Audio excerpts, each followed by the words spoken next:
Hello, wonderful folks. Welcome back to Gnomes. So today we are gonna make some adjustments. I don't like managerial stuff of the rig, the skeleton, and some details, adjustments here and there, and maybe something more thrilling. But I'm very close to maybe I address some cloth rigging, maybe model something. It will depend on the time. I have some time today. I've just finished a very interesting development here. There was a Sonic tutorial on Iris pupil. No, hold on, need to be on EV. So I have this kind of Iris pupil. No, hold on, this one controller, right? We can do this kind of thing with the pupils. We can also do this and this and also this reset. Yeah, so basically I'm gonna show the setup here. So this is bone is just locked on location. Yeah, it affects both pupils because otherwise I have to double the shader. It's annoying. And you have to remake the drivers. Yeah, so one is enough for me, but I wasn't sure if I would add this and this, but turns out this is pretty simple. It's just tricky, annoying, but not more annoying perhaps than having, but it's cool. Maybe someone use it. Yeah, this one certainly I'll use. And then we can also scale, of course, these ones. This was easier to set up.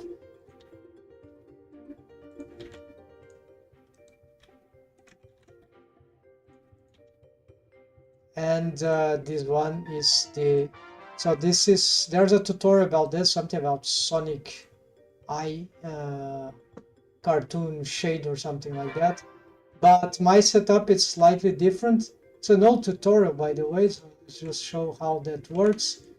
The basic, it's pretty simple, but it is worth checking. So there's UV, texture coordinate to UV, yes, UV in my case. Then here is the pupil. So the idea is to, in order to manipulate the pupil, but not the irises or the iris,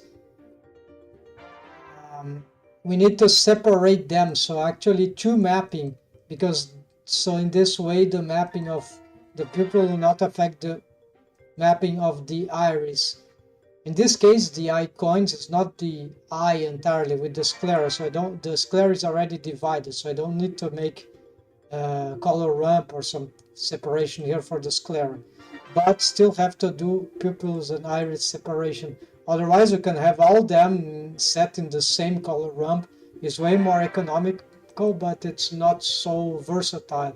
So I've decided in order to match that. So this is the more original iris setup that I have. So basically this is not very important here, but yeah, apparently when you map the texture and the object location, X and Y location 0.5 and scale 0.5 for both, and that will centralize that for the gradient texture. So this is not a texture, it's a procedural texture, right? So in this way we can have here, we can have this and this. Of course, the color ramp will define. I had to make this smaller because when I had to adjust the colors here a little, because the pupil was a black color here about here, and this one was closer here. But this time, because I need to manipulate the pupil, it starts about here, about the same place, but now the pupil we can play. We can also drive from here, but turns out that driving this data is better. So this we can separate the scale of the X and Y. This is UV, so it's XY. So it's tricky. but we need to do this converting to drivers to the control bone of these pupils, the control pupils, and it's the Z scale, but using the Y scale, because this is UV, right? U is X, V is Y, so it's the horizontal and vertical in the UV editor, right? But with the X is the same, so for us in principle, but the Y, this, then we convert to the, because if you look at the bones axis, at least in this case, you see the X, the lateral, and the Z, the vertical, so horizontal X, because of how I position the bones, of course. So it's so the X will be the same, but the Z is the Y of the UV. And if you're using the UV warp modifier, you can readapt this in the modifier, but not here, because these are rigid. They are as they are, so I cannot, though at least, yeah, so this is important.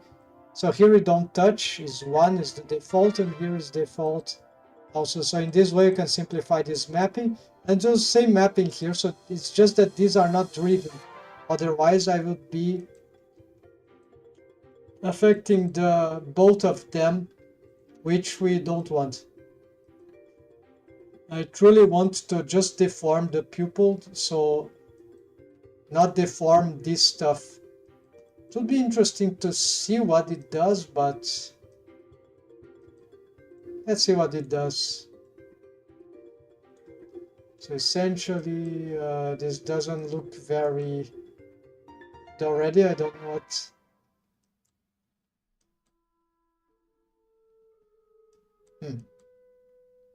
Maybe some data is different here. No, I don't know why it's doing this. Yeah, so here this would not be very... Yeah, apparently this... No, I need this, right? Of course.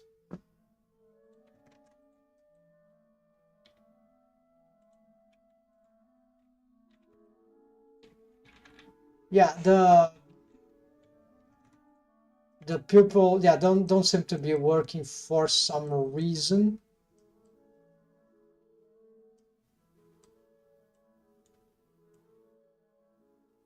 It seems that the iris was static. So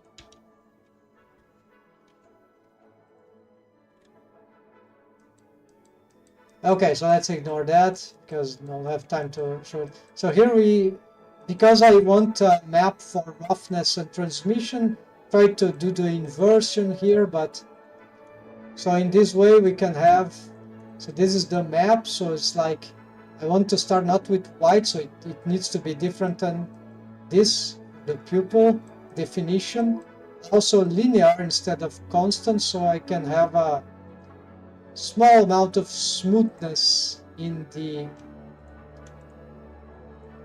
yeah, like here.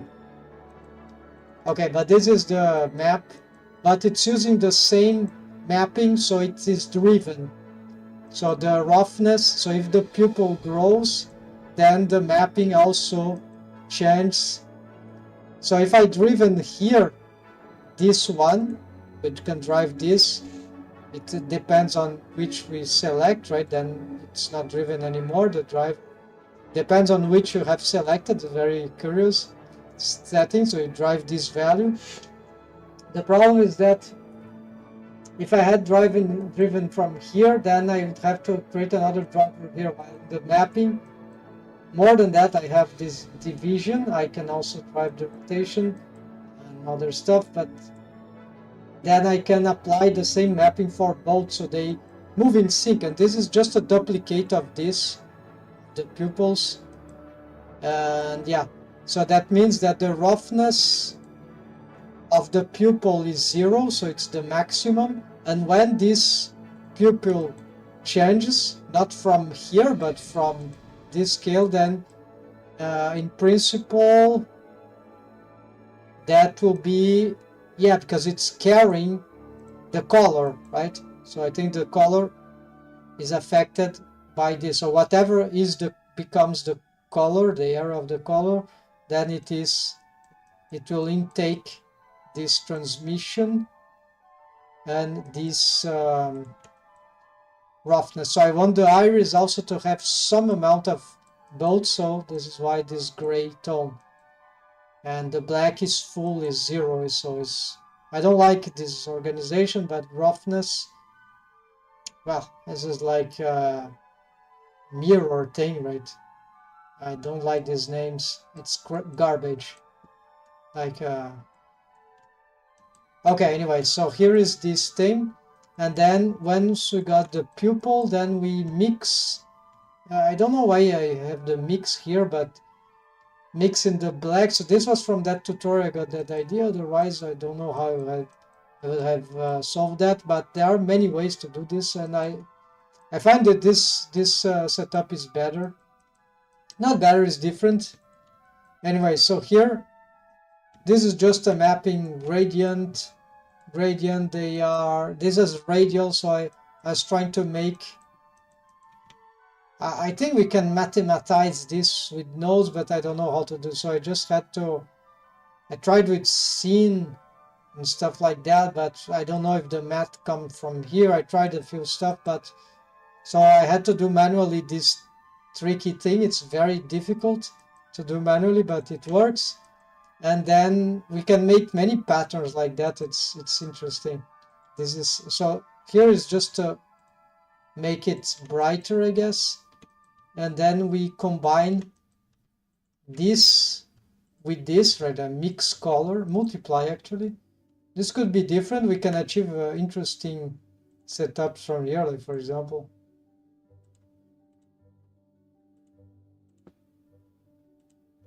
Yeah, look at this one, this divide, wow. Yeah, so this is very funny. And depending what we use, yeah, divide, no, it's not here. Okay, I was on the multiplier, right? And maybe I want.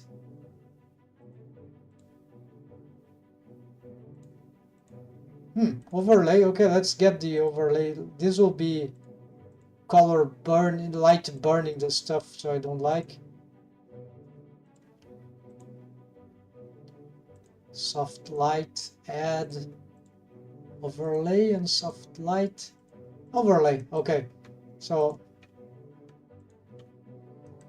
and here if you, where is this power here?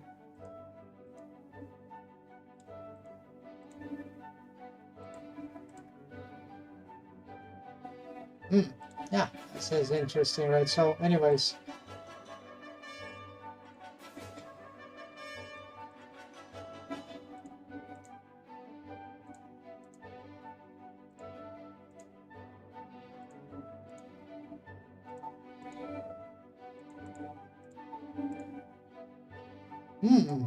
Yes,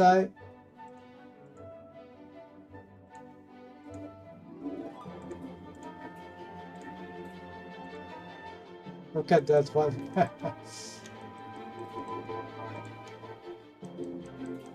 Yeah, this is even better than. Okay, let's look. The lighting is not very good, but who cares?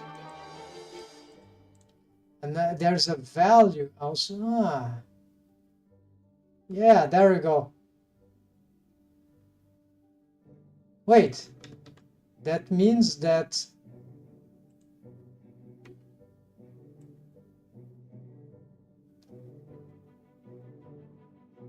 Wait, does that mean that I can use this to... Okay, let's not destroy what we had. Does that mean that I can...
Exactly. So apparently we can.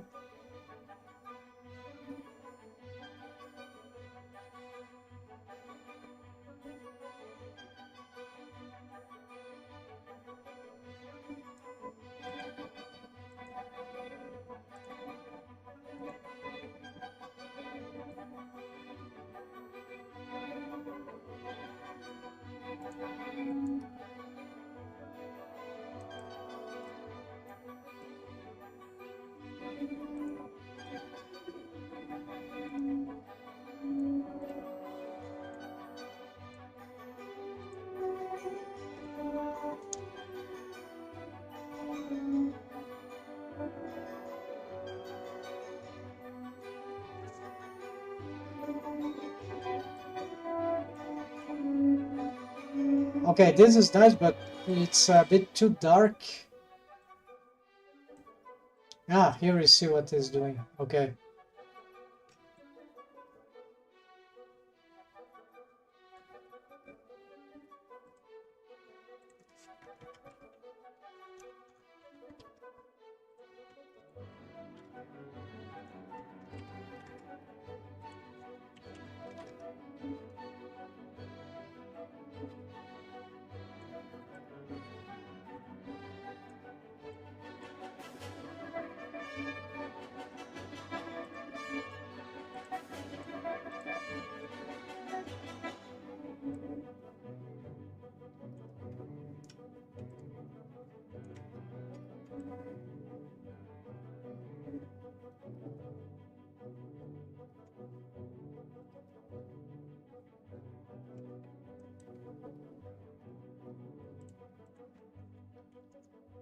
Yeah, the problem is the color, right? It's not too dark.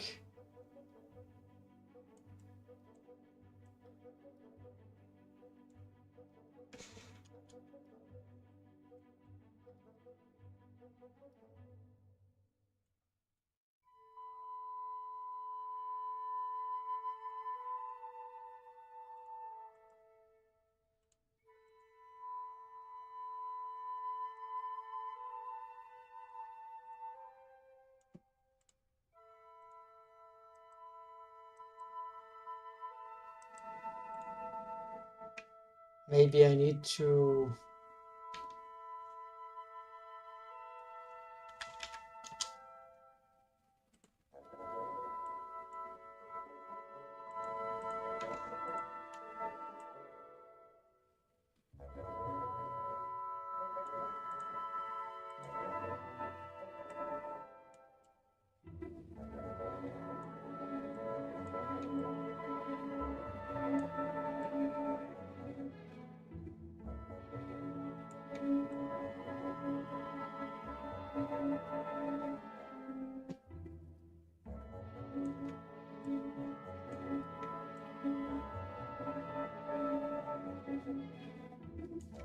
Okay, let's try this crazy thing.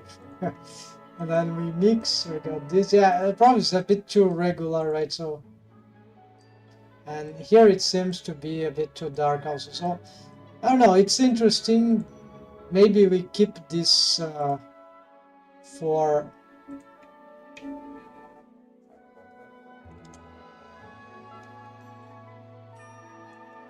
further experimentation, but in the final result, I'm still preferring.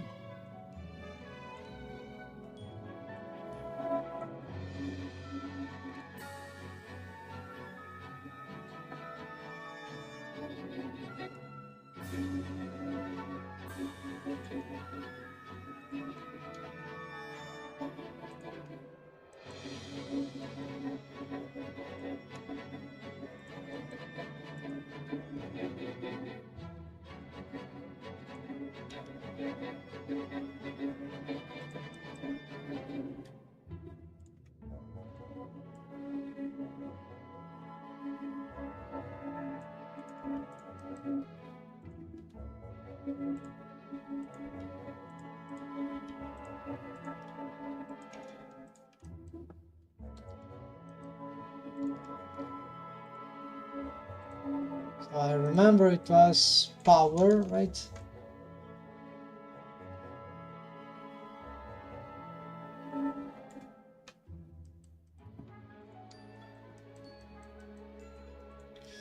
And this is just image texture, so when we are here, we should be able to get, yeah, there we go. We need to click, have it selected there.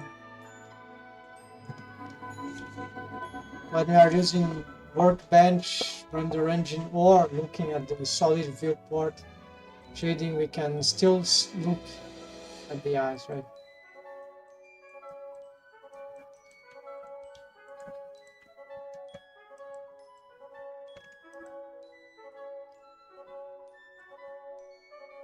So if it is a bit too dark, we can still reduce this a little. Something like that, I think it's fine. And so you can make a lot of pupils with experimental, original pupils with just playing with these irises, I mean. Pupils is another thing that doesn't matter for me now. Then we mix the final overlay here, right? And we are mixing this color with whatever we get here, and then we get the principal sub BSDF, and that's it.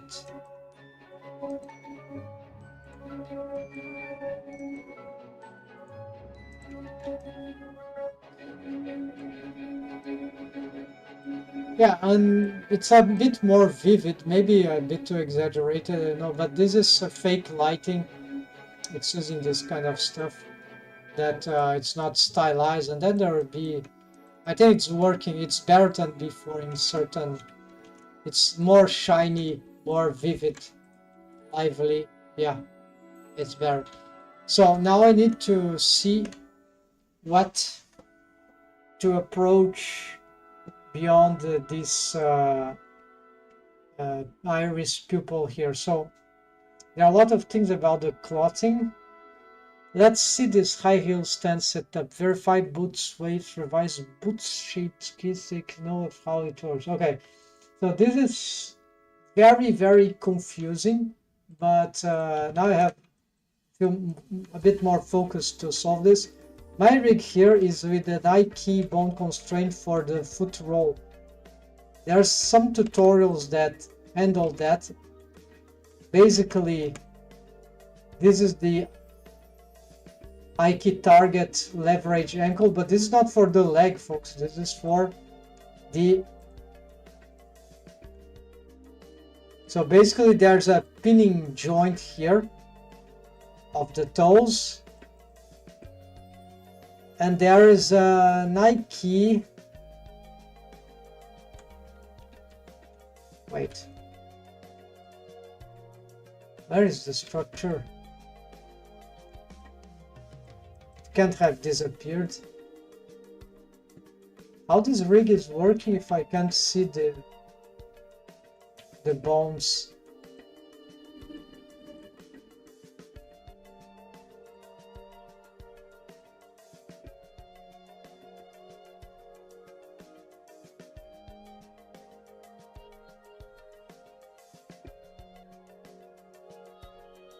It's as if I'm not able to see some crucial bones for this setup.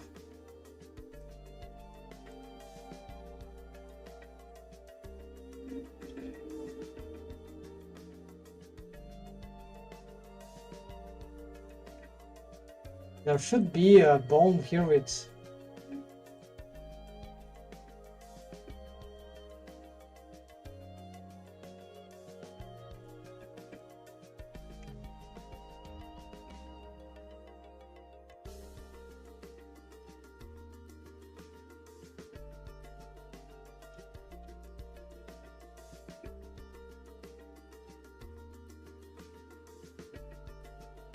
Okay, so this bone cannot really be used for pushing this down. We can use for that, but its purpose is just to do this. This we, like you see, usually what happens with this leverage, some conventional ones, is that then when we do this, the ankle sets as a right, but that sucks because in 3D animation actually we want the foot, the ankle to be controlled by the heel, to be controlled by this bone. So if I want to roll anything, I use this, right? It's much more adequate because you can roll from anything, and this won't screw up your animation because keyframing, because when you have those extra controller bones which are specific to certain pivoting points, this is pure garbage. Trust me, you just have to counter animation. Like when you have here, we also have to counter animation, but because the purpose of this bone is essentially just for doing this, essentially all we need to do is reset this. We don't use this for this. We can, but it's not necessary. So all the keyframing that controls the foot, essentially we can use from this kind of pivoting. Of course, it takes some time to see. It's way more versatile. The other setup, you can just make it work for a certain point, but here I can use any point. So I don't know, I'm joking, I don't know why the riggers do that. Of course I know, they think I did a lot of these stupid choices, right? The idea is that you think you're doing something smart because it's complicated. Oh, then it works, yeah, it works, but then there are counterparts, besides the fact sometimes that it's complicated to rig, which are just plainly stupid regarding the context of 3D animation. Like, just as I explained, it's not versatile. Okay, it's spontaneous because you just pick the foot and do that roll, whatever, but then that means you're adding a new bone to keyframe, and you need to counter this keyframe to fix your animation. It's very, very stupid to do this. And this is exactly the kind of thing that we don't want for 3D animation. So of course, if those rigs, if those controllers, they worked, besides the fact you're adding more controllers to have keyframe in them. Ideally, would like to have additional ways to control the rig without that causing more bones, more structures that we have to build or that we have to use, and then we pay the price with keyframing more stuff, and even worse, countering, because adding more keyframes to other bones, okay, it's not so terrible usually. Worse than that is to have to counter animation. But when we do this action, this pivoting through which is a ephemeral rigging option, right? In Blender, the transform pivot point, we changed how the rig behaves without actually changing the rig. So it's just a posing option. So okay, so this is ephemeral rigging, folks. So you don't have to counter the foot, this pivoting, because or ankle pivoting, whatever, because, or sides pivoting when you're, because you all are doing is controlling this. But there are still those leverage systems for heel, they are still limited because, yeah, I still have to counter this one. So that means that this adds a bad controlling to the foot. But it's still what the conventional key leverage does. It's just that in this case I made it a bit more intuitive to use, maybe. Or maybe not, but it's just a different setup. And I can't find the bone that contains the key bone constraint.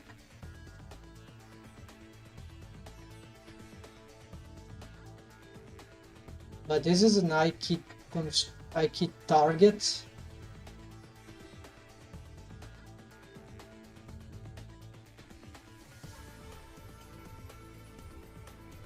Is that it? No, this is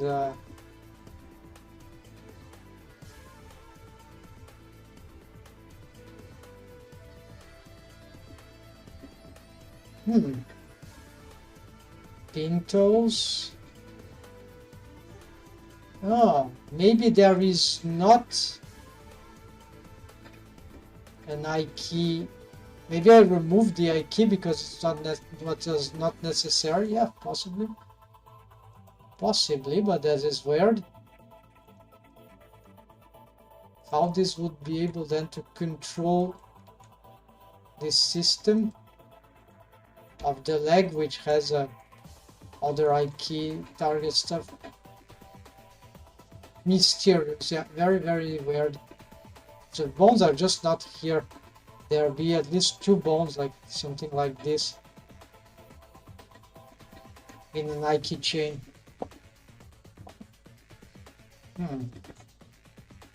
Okay, anyways, let's continue here. So I need to check the system for the boots. So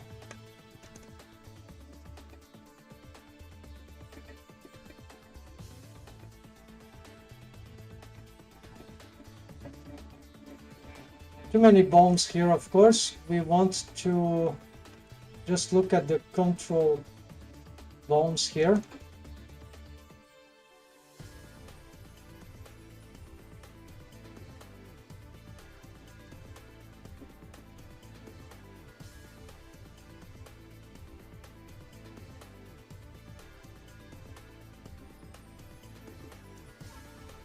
Well, RX is just RX here. I can do with the grab, but then start to get some weird stuff. And we just reset the station, right?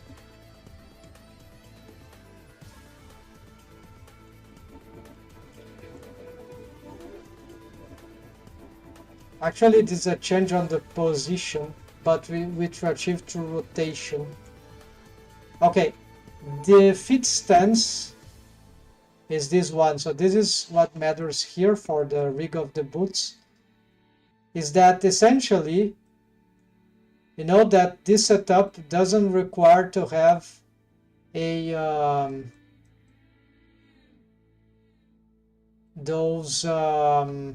so it's not even a driver. So this is the fit stance, like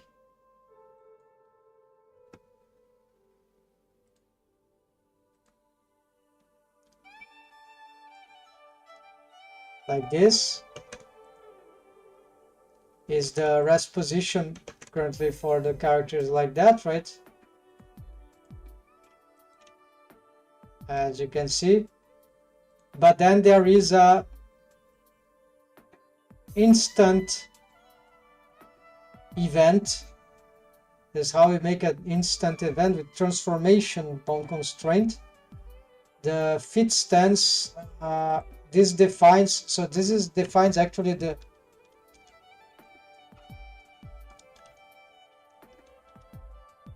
high heel.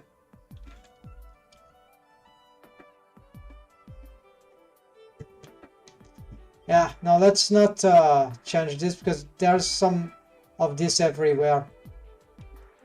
Like in the torso, this leverage the entire character, of course, and the hand, usually some control bones, right?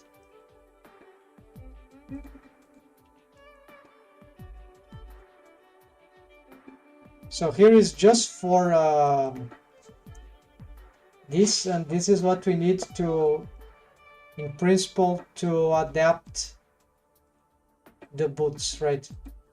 Maybe we'll have to adjust the torso as well, because this changed the position of the leg, which can be important for modeling or wave painting, adjusting the boots mesh, right? So it's complicated. It's like a tricky. I have to remember Now what is the logic of the thing? So how this works, you don't need a map from, you just need, wait, what is this? Scale. Okay, what is this scale? No, this is,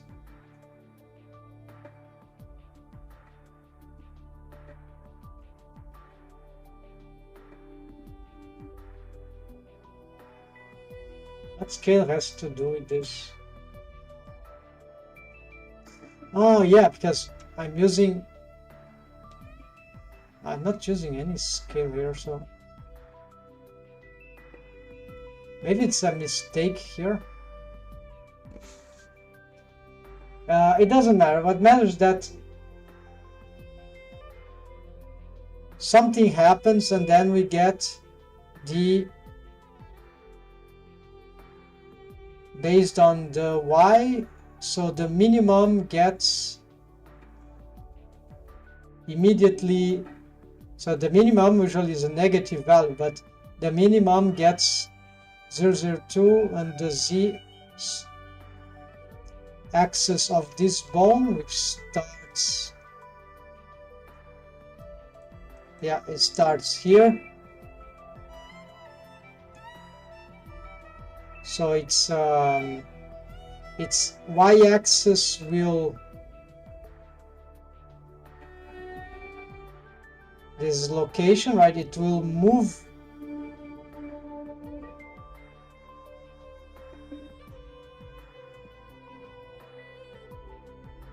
props. No, hold on, no. There's a props. There's a property, of course, that controls. This is targeting another bone.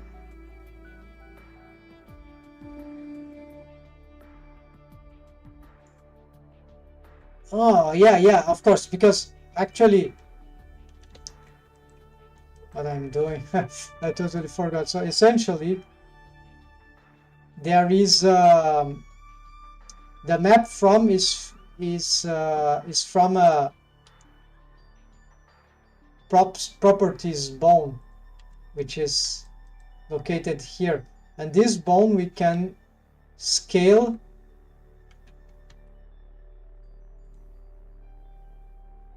should be able to scale along the, and when we scale,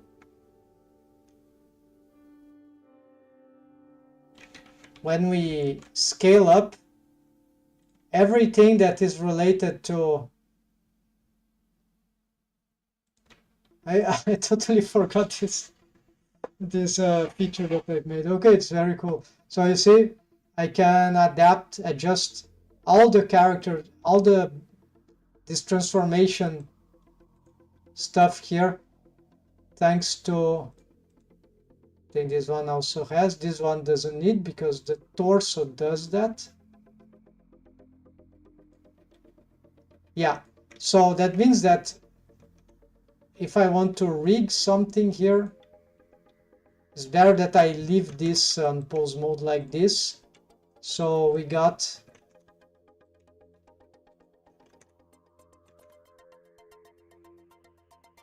yeah, so the boots are there, right?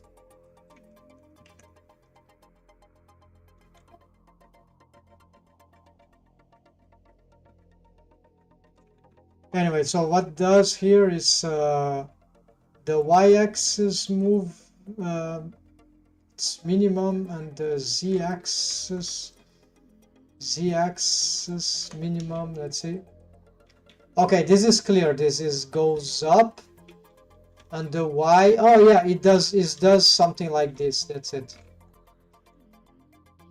But this was based on what? This is not circular motion. How did I grab those values here? Maybe I should use the rotation instead.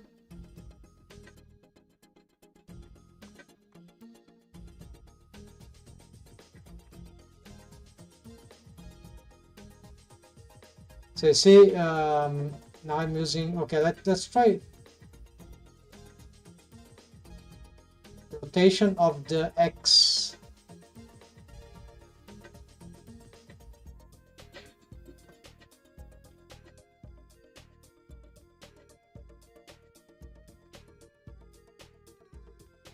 Okay, rotation of the X doesn't work.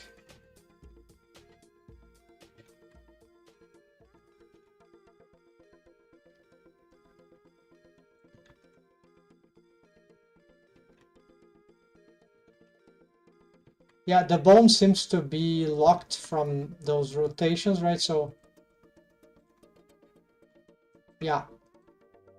So I don't know how I grabbed this. This might be a bit wrong, right? Not totally circular, but it will get the job done anyways. It's a very unnoticeable. We can just pose this manually and get a good result, but this will make a better art actually. So I'm not really sure how I would get this to rotate, because it's not the rotations which are locked. So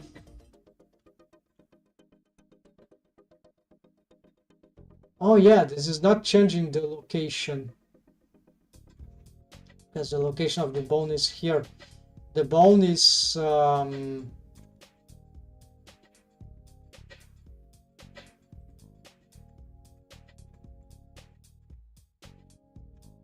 it is parented. No, it has got a, what's happening is that it gets map foot roll. Yeah, that's what's happening. It is rotating in relation to, yeah, so it's super bizarre, but not so. Apparently this is limiting some thing, but this works. This manual rotation works. It's just for, maybe here I should try something else later, but anyways, we got the idea. Now the, hey, someone have some message here. Just wanted to say welcome. Carlos knows not. Just wanted to say that you are a huge inspiration. Thanks. I love watching your stream videos. Nice. You are so far in your own lane, and it's lovely to see. Hi, have a great day. Thanks, Juanma. I have a hard time reading the letters, but the chat text a bit small. But thanks, fellows. So if you have any question, anything, any idea, feel free to write down. Yeah, so I'm a bit too much into rigging for the past 4 or 5 years, I guess. No, 4 years. 4 years. I've been rigging in Blender, right?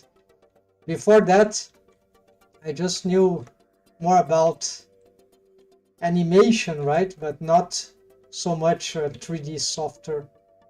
So it was rigging that actually made me climb through the steps of learning Blender from scratch. Before that, I was just playing with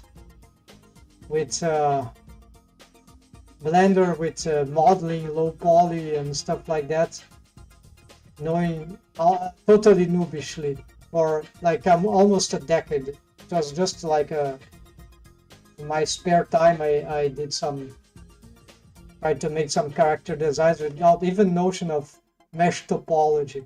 But rigging, because rigging involves, it's complicated. It involves lots of domains inside the Blender UI.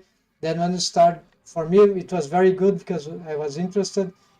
Very scared about rigging in the beginning, but well, it looks like I need to do this for 3D animation if I want to animate my character. So I had to jump into it late 2021. There are not so many tutorials. Masterclass level. Thanks. I hope this is followable. I try to learn as much as I can from watching videos. It's very interesting the way you approach rigging. Yeah, if you look at the video descriptions, there are some documentation I've been needing on research, because I didn't learn from school. I like the experimental thing about, because my true concert, what got me really into rigging is because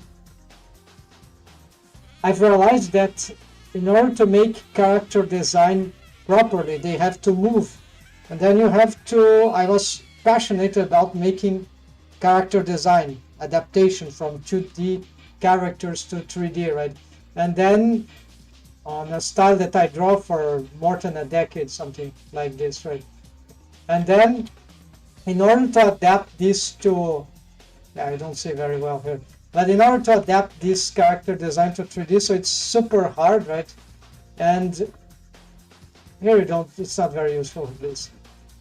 So I had to learn, find the best solutions for rigging, because rigging is part of the character design making, which is the modeling part, the sculpting, if you, stuff like.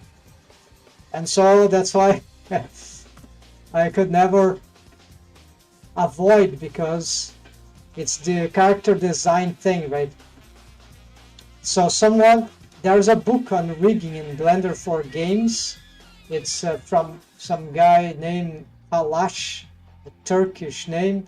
So he mentions in his book that rigging is part of character design, and this is not something we learn randomly these days. We need, like, probably we'll learn that if we are learning with a school. There's a school of thought in rigging and why we rig for 3D animation, for the industry, for artistic projects, etc. But I never knew that. I had to discover accidentally. So rigging is, it's obvious, right? Rigging, character design is part of rigging, or vice versa. You don't finish the character design until you finish the rigging, at least for the skinning part, you see what I mean? So organic rigging in this case. It's not just modeling and that's done. No, rigging, then of course rigging, then for organic rigging is a complete nightmare. But it works sometimes. Yeah, the experimentation is what I really appreciate. You should really keep some time for doing your own experimentation, right? Because we all have good ideas to discover, right? And your character design is cool, thanks. Yeah, so this is an adaptation effort, right? It's, for me, it's very difficult to see real good cartoony 3D characters. Maybe I have some limitations in appreciation, right, of other styles, but for me, I spent so long, it took me so long to get into the CG art, that one thing that delayed me was precisely because I didn't like the character designs, the 3D characters, cartoons, characters that were showing up like over the decades. Only more recently, like late 2000s, where I start to see 3D art is starting to look cool. This is for organic cartoony characters like this, and maybe I should learn that.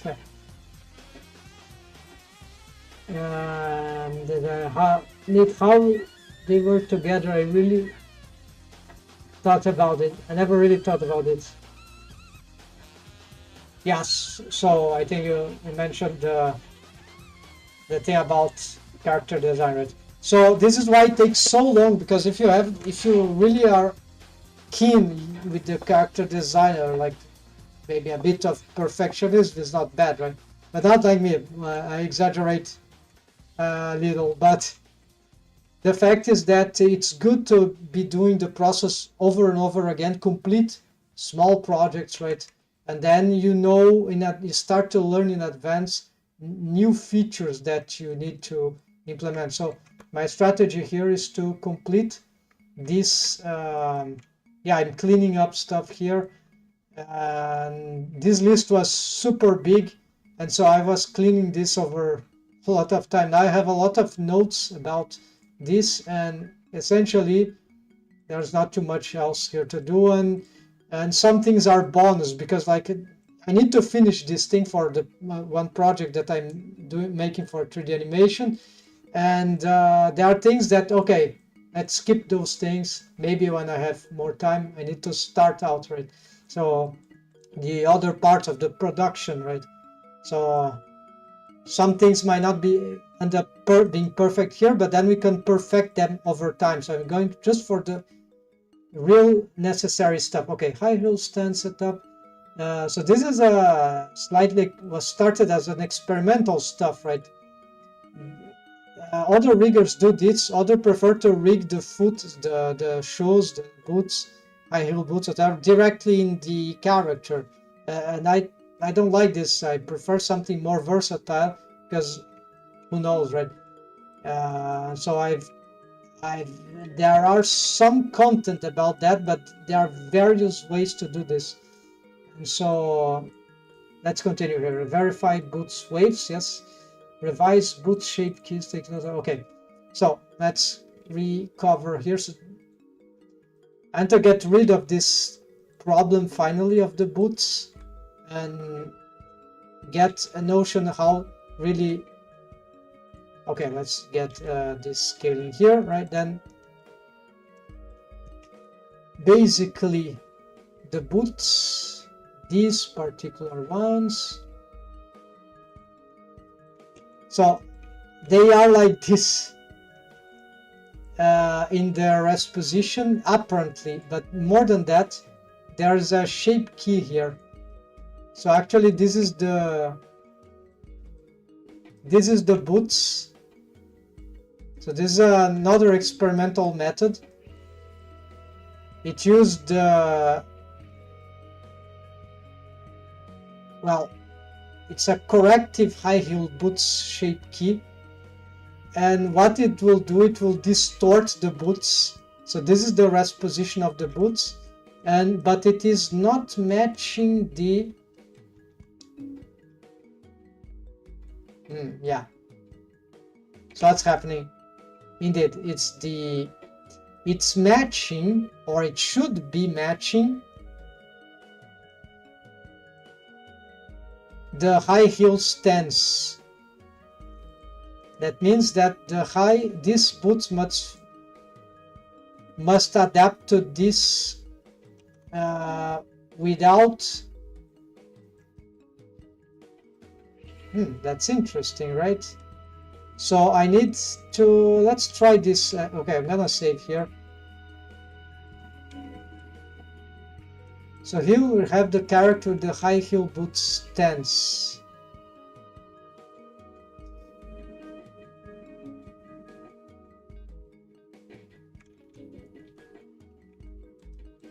But this is very distorted and very wrong. I think I have a better plan here.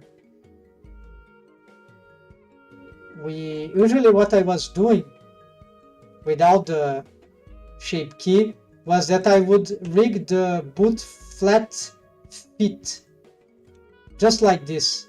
So that I would not rig, I mean I would model the boot like this, distorted, and the high heel would be like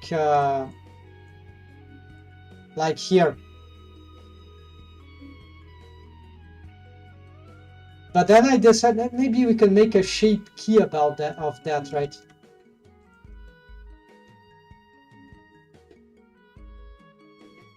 And so I'm trying to figure out what is the most cost-efficient method. The streams are always good, a good moment to experiment. Yes, they help me along the way. Nice. Yes. I'm glad that this can be useful to some people out there. Seeing you try something and thinking, oh my god, that's a good idea. So there are plenty of cool ideas, right, that are possible, and many not discovered yet. So this one, for example, this is related to, I just reached this idea because of a concept that I was in here, that is the anatomic shape key. There are more applications that I'm not sure totally about, but I suspect I couldn't experiment well enough to understand if it is possible. But this could help on joints too. But it's helping a lot. Probably if you're watching sometimes my streams, and maybe you have seen that, for example, this anatomic shape key for the lips. So that means that the mesh here is regular for very better skinning, right? Better deformation regarding to this geometric structure.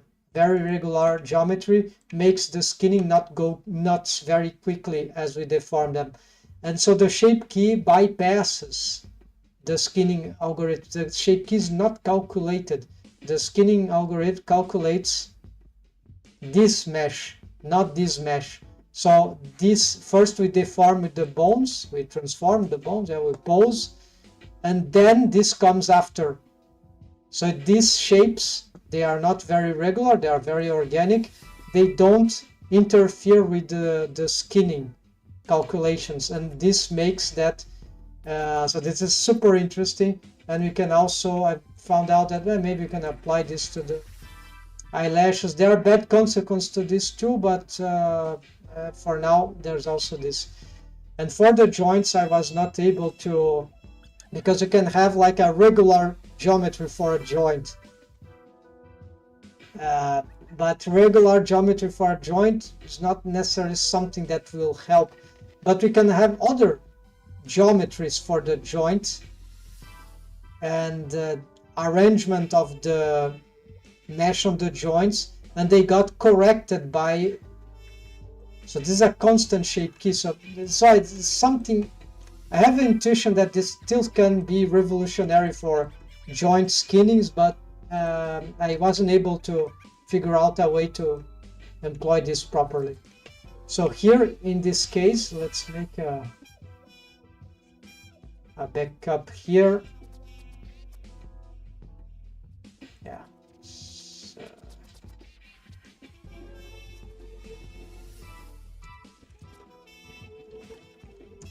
because I'm gonna make a destructive process here.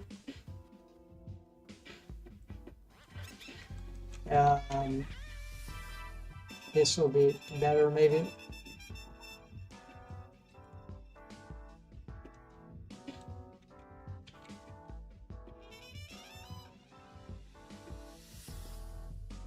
Okay, let me think. If I model the boots as the final shape,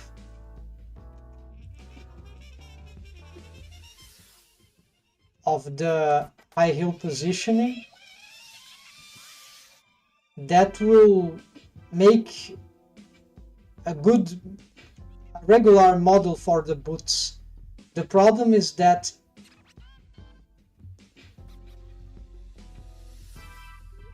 the boots, they have the same bones of the leg. The deformation of the boots might work differently if they are not, if the mesh is not aligned with the base mesh. Yes. So that is the thing.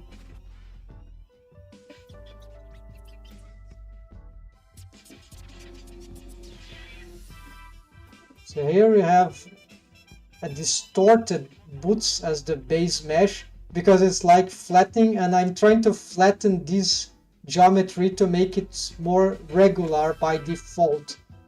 But, and this is the correction. The problem is that maybe this is not good for skinning, because like there is a different volume to the boots here.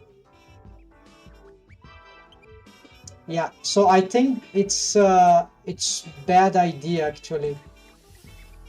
What I'm gonna do, hence, I think I'm gonna apply this to the bases. I'm not gonna use this shape key. And this part is difficult. It will be a bit difficult to get a flat boots on the lower part, right? But it's probably possible. So anyways, to get something close, that's why I tried to do this. That this maybe is not a good idea after all. I wasn't really convinced, and we're gonna simplify this setup. Maybe there's a better way around with this technique, but it's already complicated as it is. Maybe a driver for the boot shape key controlled by the scale of the high heel controller. Yeah, yes, the problem is that this shape key is not a driven.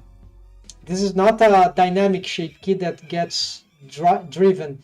It's not a correct. It's not a corrective shape key. This is even incorrect. This is actually a constant shape key, just as the others. They are always on 1. They never go to 0.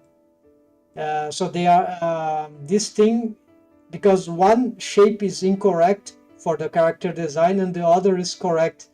And so this is something that is a special technique that I was trying to apply on the boots, but it doesn't seem to be very sophisticated here. So driving this won't do. It might be useful for rigging, but in the 3D animation, it won't have any usefulness. It will be useful for the UI, right, driving this, because it's a constant corrective shape key. It should never change.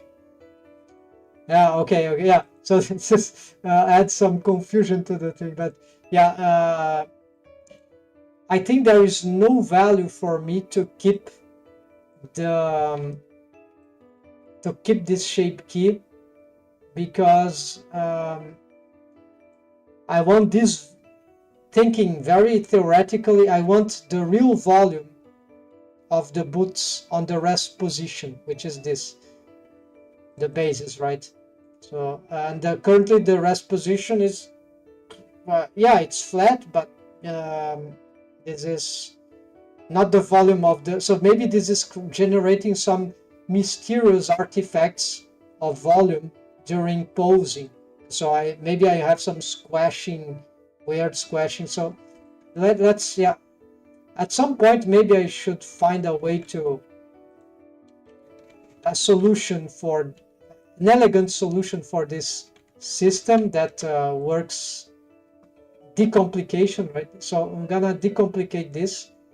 I'm going to, how to apply this?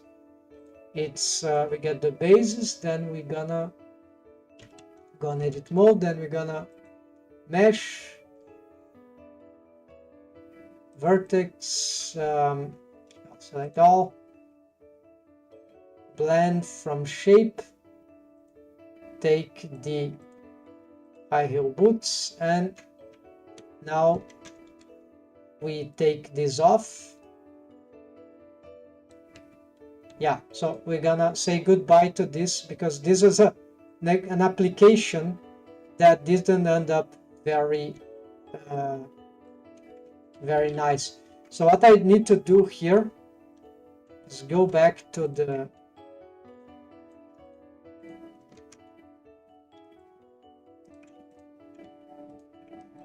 I want to see the pose, right? So here we can just try to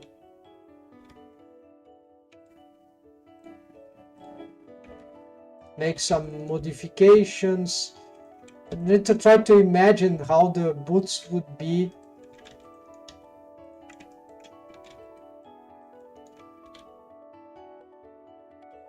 Yeah, like I need to, she needs to wear the boots, but oh yeah, of course. Yeah, so what happens, probably I have changed the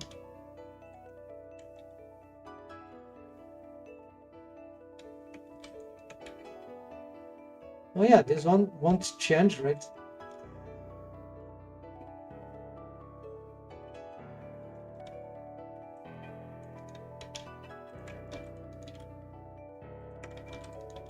the boots will deform alongside the problem is this one. This one is a bit harder to conceive. Looks like I am also missing some geometry here.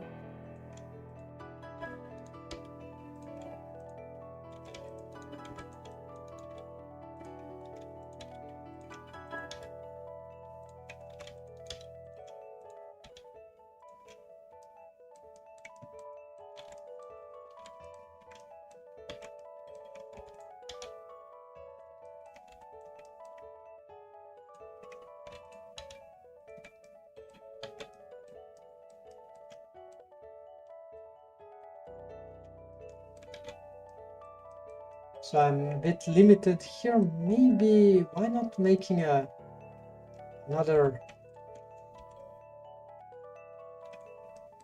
no, not like this, but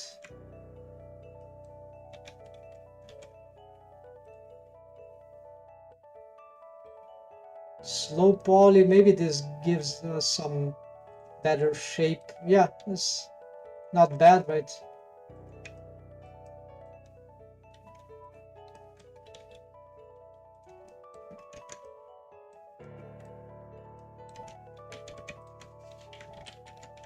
What is the value of this? 0.3. Okay, raise. And so with this, maybe we have a few more options here to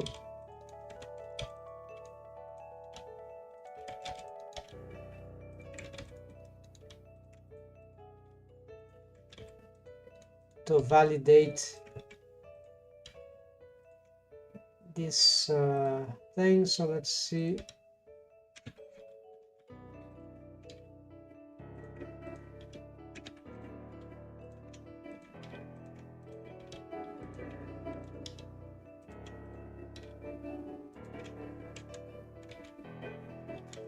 Okay, here it's just we'll have to do some back and forth to make this work, right?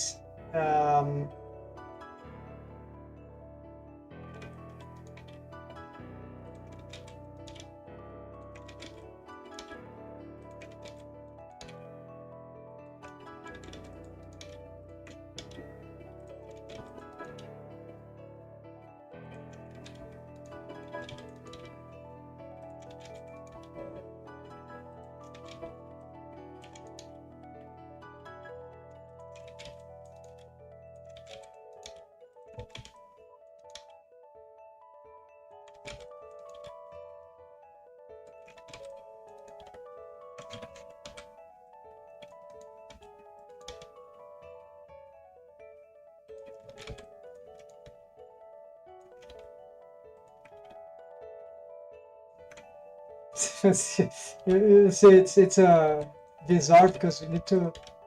It's a mathematical. Yeah, you need to imagine the how this will adapt, and something doesn't feel quite right.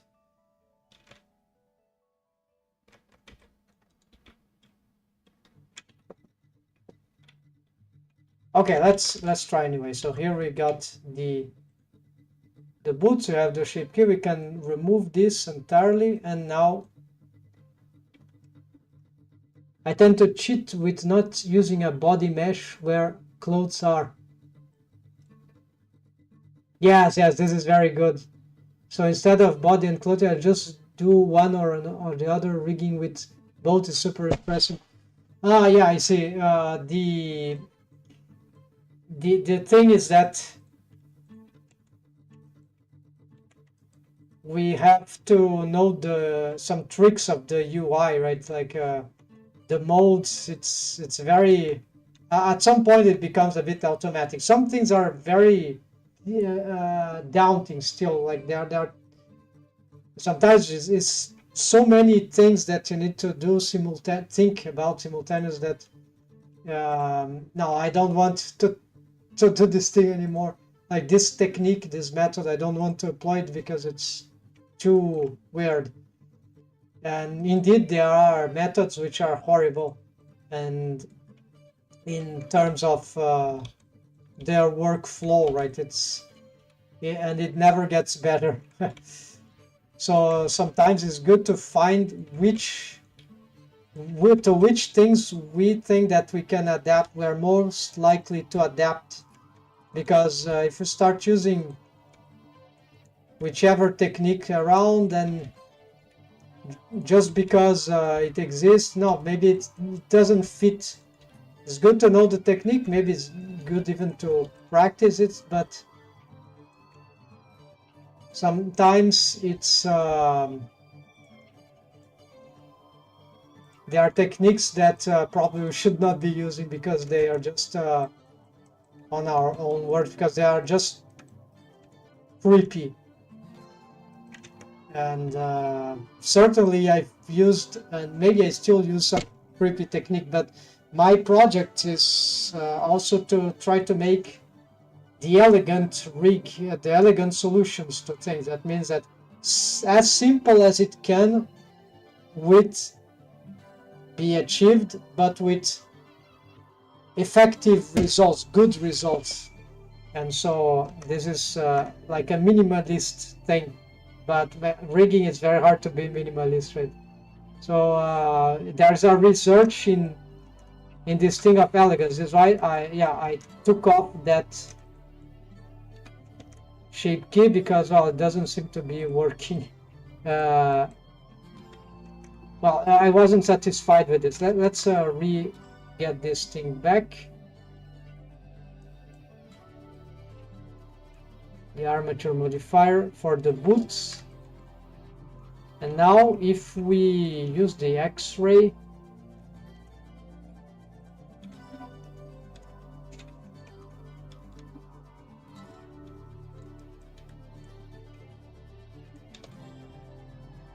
so apparently the thing adapts naturally. You see, very crazy. Yes, because the boots are rigged as the feet, so that means that this is like a foot. So it's like so it gets all the adaptation required automatically.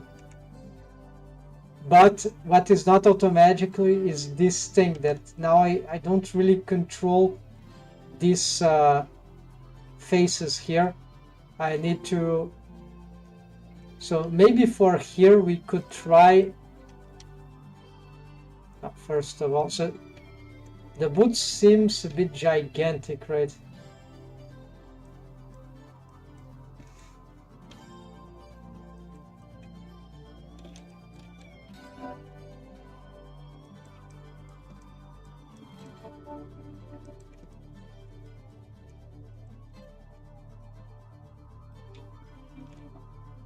I didn't have the, no, not the body selected. Okay.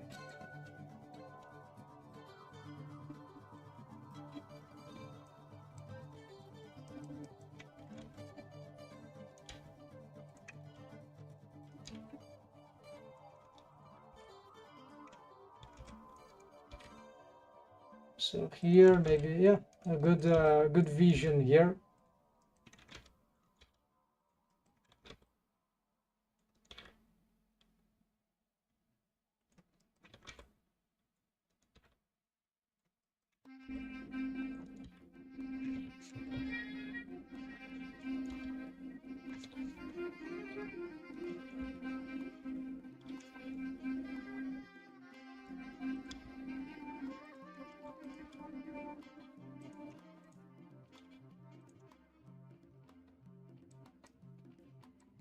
Yeah, I don't need all this expansion apparently.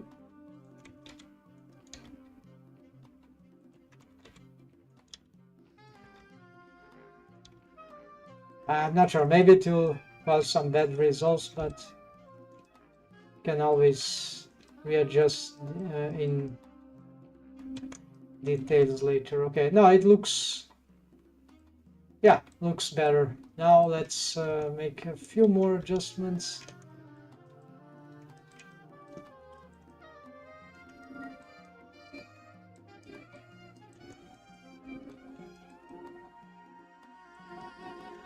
That seems okay. So here is the point. So here maybe we can use this technique.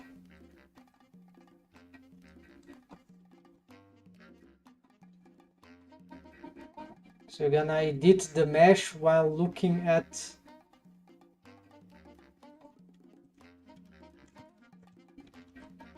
it. Doesn't grant too much precision.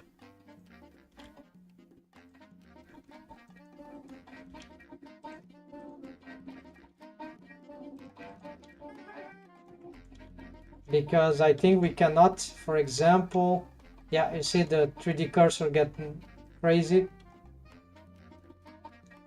What if I use this one? Okay, let's try. Let's snap the 3D cursor to some. No, that's not important. Doesn't need to be perfect. Okay, so we're gonna snap it, I don't know, here.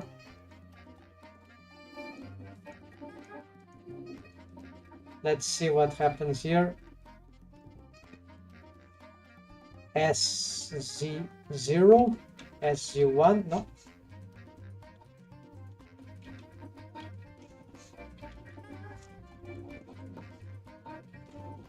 Okay, it's not working. Why it's not working?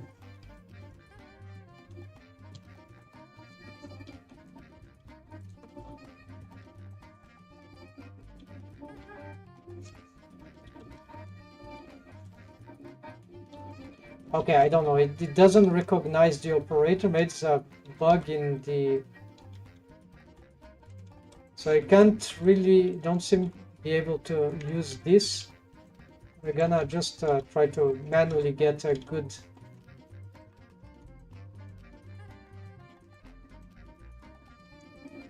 Also, as for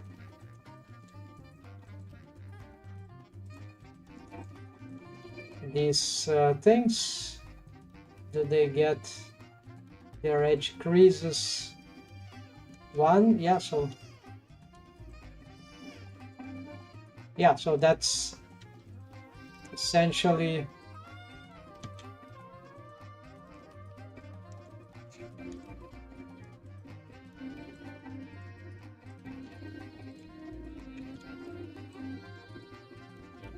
yeah, there's a good way. Yeah, exactly. There's a good way to edit this thing. We edit the boots in real, like in the real time, thanks to this thing. So there are no shape key here. It's just the, and then the result that we'll see at the end would be the creepiest thing. But it will be this, but it doesn't matter because this is what matters, the final pose. So we can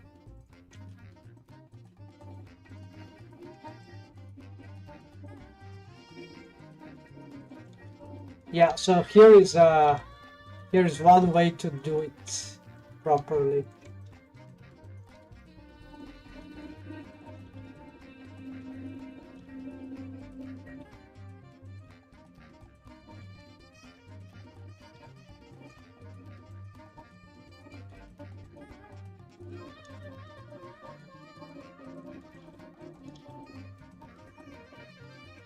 Okay, and so here is not important anymore. So we got the boots. Let's see if this is correct. Yes. And we simplified the system. So the problem now, let's check the, yeah, the rest is re-wave paint, right? So because the boots were rigged like this, no, hold on, like this, right? So when we do the transfer of the waves, it should be very clean, right? I have other boots to care. Actually, this is very complicated. I have like But this was good. I've completed the mission regarding the understanding of what was going on, right? So I have 4 sets of clothes here, costumes, right?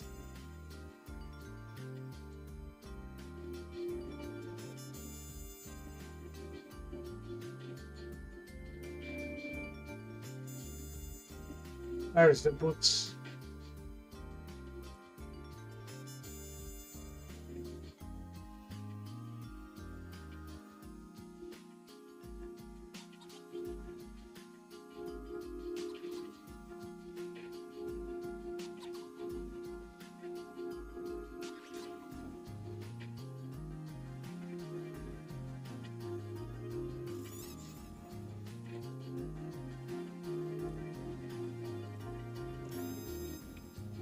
Okay, so you have these boots, they are ready for the urban. Then we have Space Agent, which has got boots. Then we have Fantasy, which has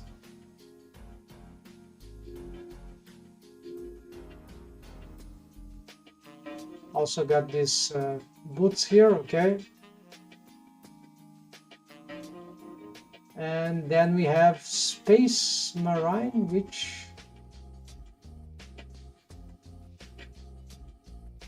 okay, there are boots. Where are they?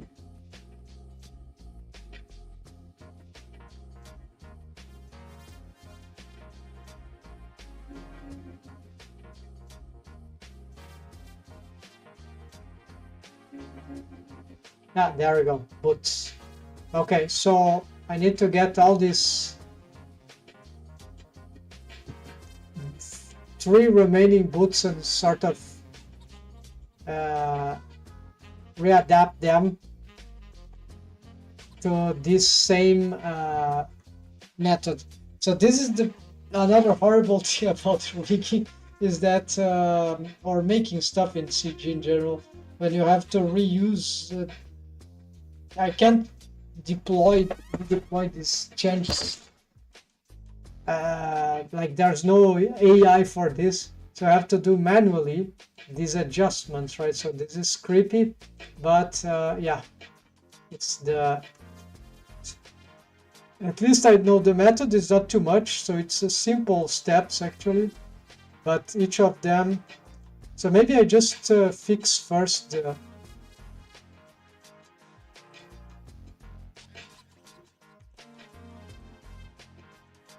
okay, so first of all, it looks like that these boots are not located, not well placed, so I need to fix this. And probably this is actually the final shape. I'm not totally sure, but okay, we're gonna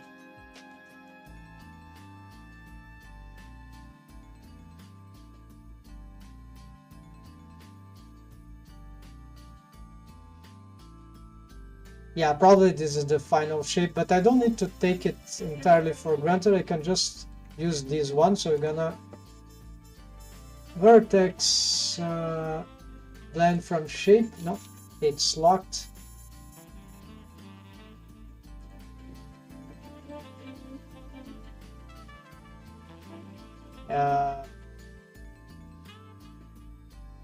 No, wrong method. It's actually from here.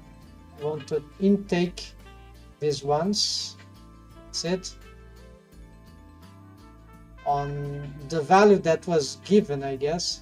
So now yeah, I think that's worked. Then we remove this shape key, remove this, and now I have a new basis. We need to take off this armature, maybe. Okay, I want the flat foot here.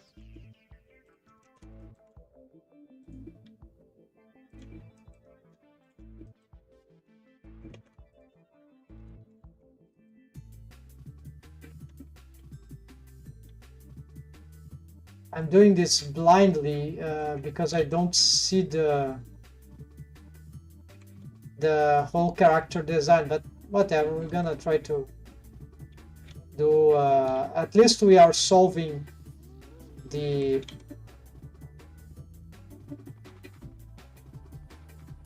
at least we are solving the, we are making the new adaptation, right?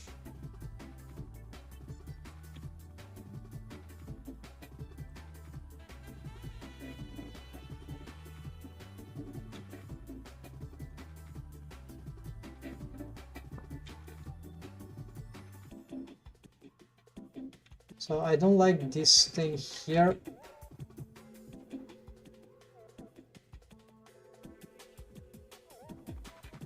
Not sure we'll be able to manipulate this properly.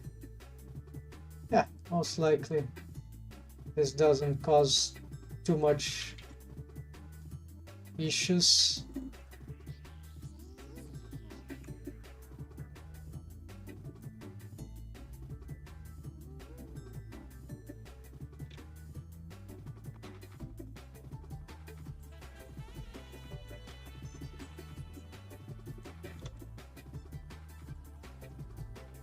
Here apparently my boots, they also, yeah, all my boots apparently will need some sort of, yeah, I don't like this face loop here in this case.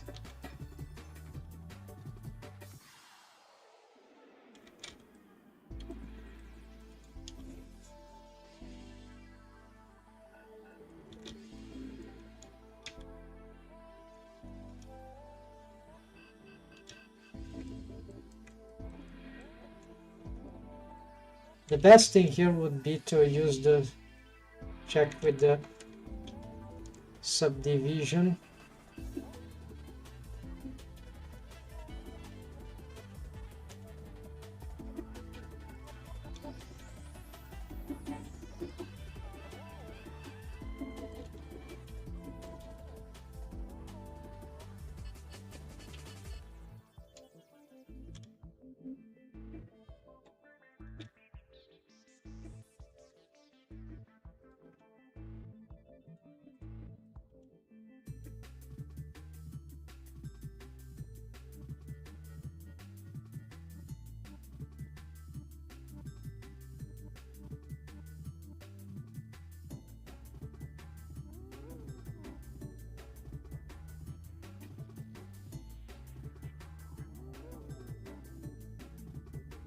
So I have to do something about this one here, not here, so maybe just a triangle.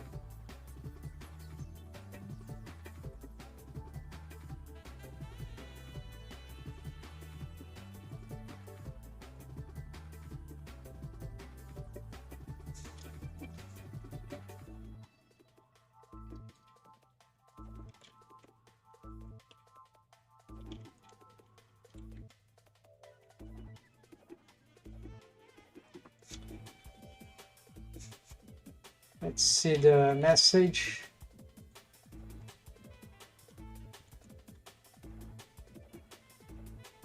I can probably smooth this out.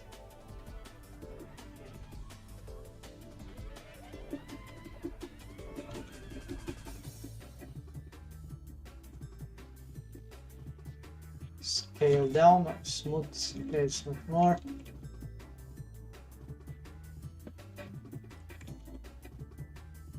I need to try to grasp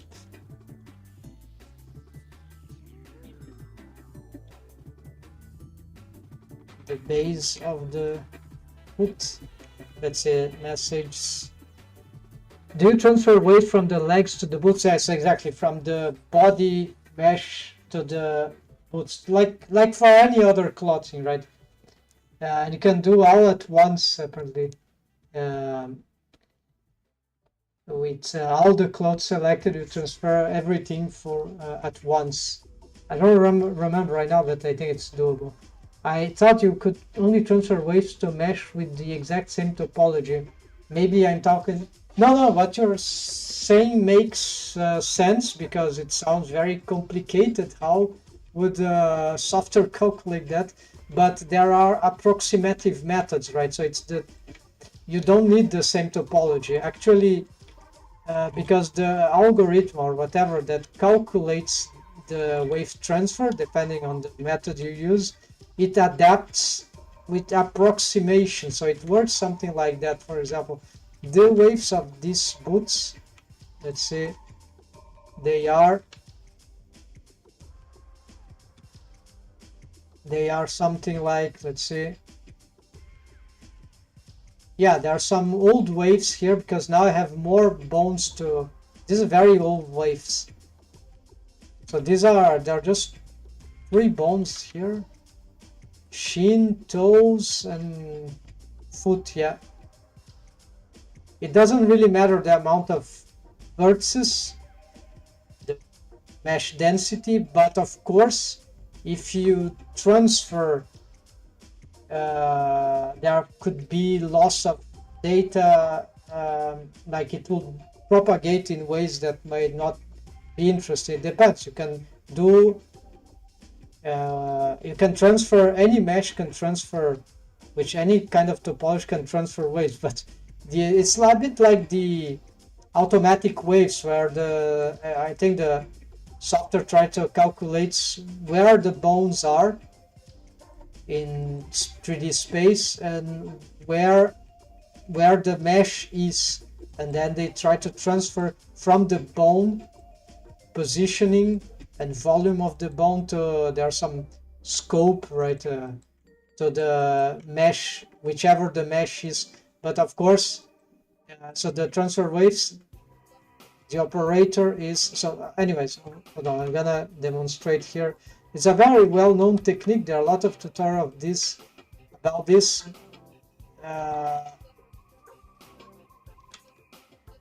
Yeah, actually there are some bones here which are important to help our bones. So this is not so old thing, but we have to remake. So we're gonna, in order to prevent some mistakes, we go for the vertex groups. Make sure there's not any absolutely important vertex group for this mesh object. Like sometimes I have a target vertex group. No, it's not this case. So I can just remove everything here, just to prevent having. So if you don't want to remove everything, you can lock and just remove all unlocked groups. So just protect the ones that are absolutely necessary. Leave them locked usually. And so yeah, because the transferring waves is a mess, complete mess in Blender. There are lots of problems, but it can work, right, well enough. But there are some critical problems in for certain workflows. It's not very easy to organize. Okay, so then we got, looks like I could improve this, some intersections there. Okay, so what we get, you get the body, and then we get, actually I'm gonna do the other way around. We get the boots. So it doesn't matter the pose, because let's do this way, because I'm calculating from the rest positions of the objects. So the origins are the same, right? This origin is not the same. Okay, that doesn't matter. I think the origin doesn't matter here. So at least the mesh objects have the same origin. If we're not sure, we can still try to maybe apply. Yeah, they seem correct.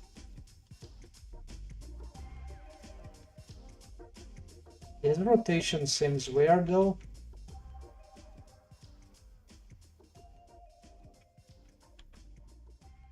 Why it has Euler? What's this crap? Yeah, probably some accident. Why meshes would need to have quaternions? I have no idea, but good question.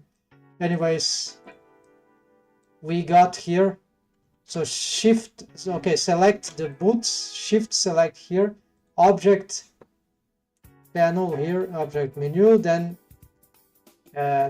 link data, transfer mesh data, and here vertex groups.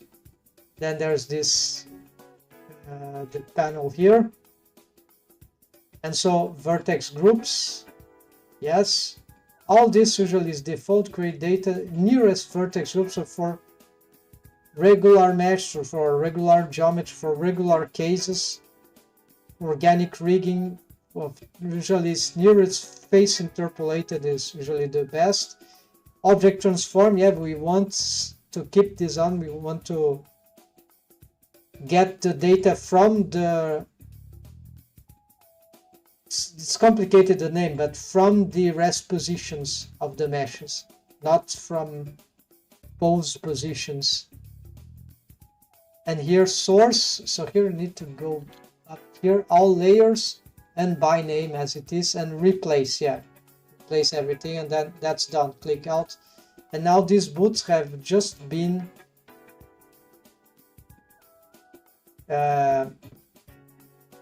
addressed with all the revamped, even useless. So this is one problem, it transferred everything, so this is crap, pure garbage. So this is something I need to ask for some feature request, because it's super creepy. You transfer even like helper, I don't know, even deform from the face, it's completely useless. It's pollution, right? Okay, so now we got the boots here, and they were wait, what is this? There. Okay, it's because I have something I've got wrong here. I'm not sure what it is, but in principle here it should be working,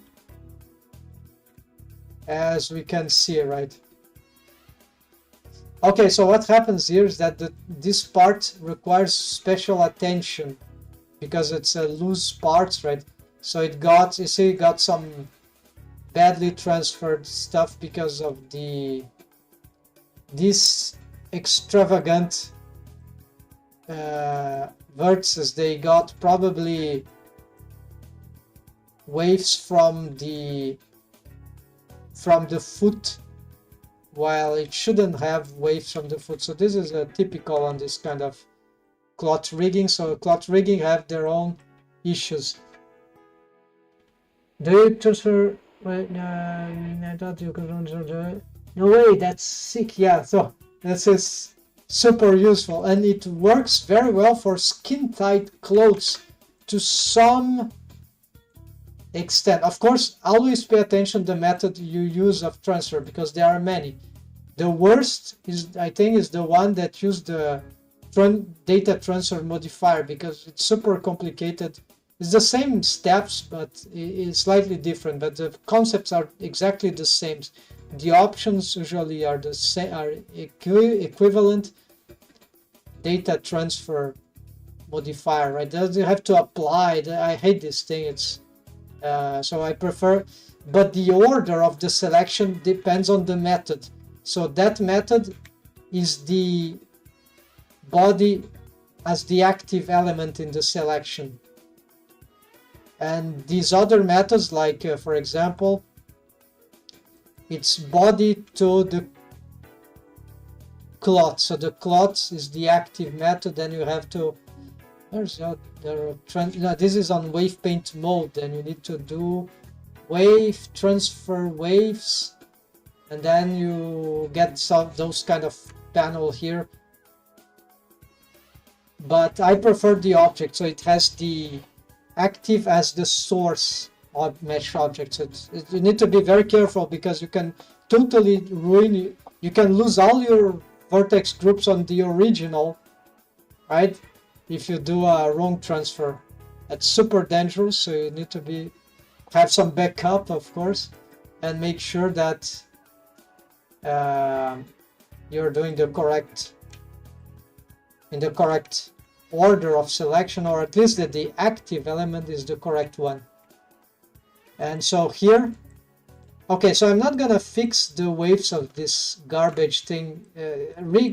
Cloth rigging is a completely different dimension, like it's dementia, pure dementia. So it's like, fortunately, I don't have too much fancy clothes here, but every single piece of cloth that has some, it requires special attention, right? So it's can be very tricky. Okay, so we got these boots correct. Let's see if this is all done. Yes, it seems to be good. Yeah, this is ready. No more shape key. Yeah. Next.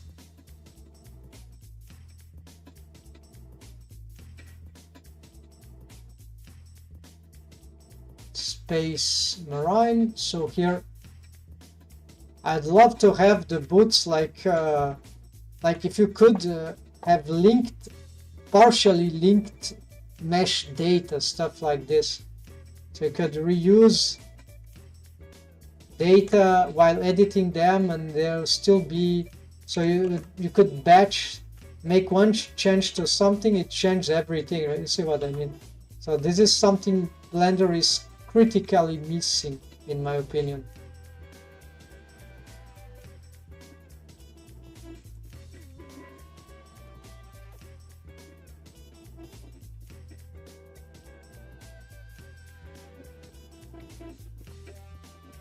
This mesh will have the same issue there of the wave transfer.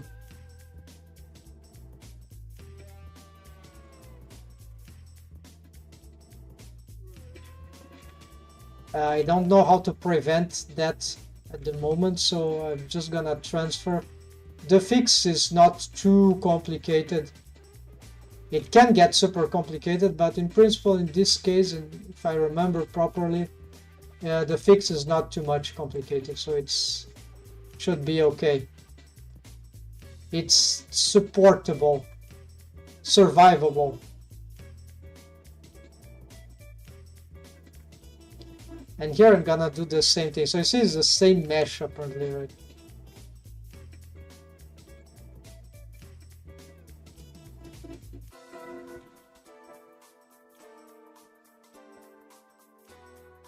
And it's good since I'm creating this this mesh, so it's good that I re-wave paint everything, right? So it's nice to have this up to date as I'm doing this anyways. So here we gonna try to make this design a bit sharper.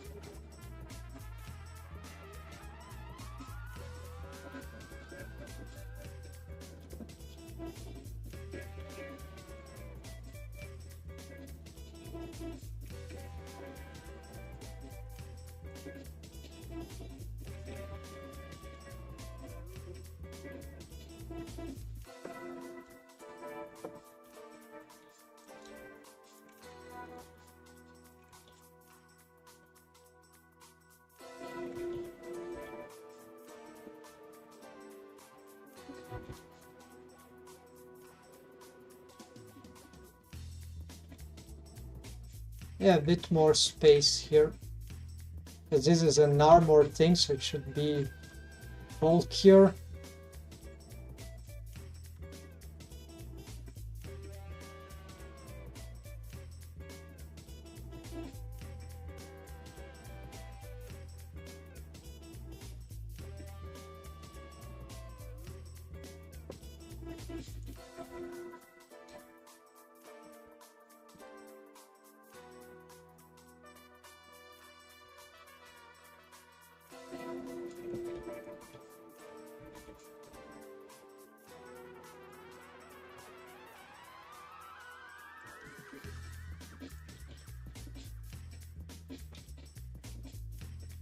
Yeah, I forgot to adjust something on the modify, yeah, editing with the modifier on cage, on edit. Yeah, too late for, I have to return on the other boots, but okay, previous boot. So all right, so this one seems to be fine. Then we need to, did I solve its shape key? Yeah, maybe this one I didn't have time to adapt, so better like this, so it doesn't have this experimental thing that wasn't that fortunate, right? Lots of experiments, they end up that they end up not being good. They are just good to realize sometimes, okay, this is not a good path, or I'm not ready for this, or this was not a good idea, etc. It's important to have a list of experiments if you're doing so much experimentation, and study theory, see ideas, but try to understand something about the, let's say, concepts of rigging, what works. So this helps making better experimentations, because it's good to learn through experimentation too, but does this work? So, but if you know some, if you can study in advance some theory concepts, right, then you can not only already know what will be working and what will not, maybe even you can know why it would theoretically, why that should not work. You don't need to make the mistakes yourself, so this can be good sometimes. It's of course good to know the whys and the hows, right? Things fail, what can go wrong usually. So making mistakes on your own, it's important, fundamental. But sometimes if you can just know some models, some theories, right? Okay, this, then you can devise better experimentation, right? And in some way this helps economizing time. So studying rigging, not just doing, but trying to get the good information about rigging, that is very important also. Okay, so now we see that the boots, what they are doing.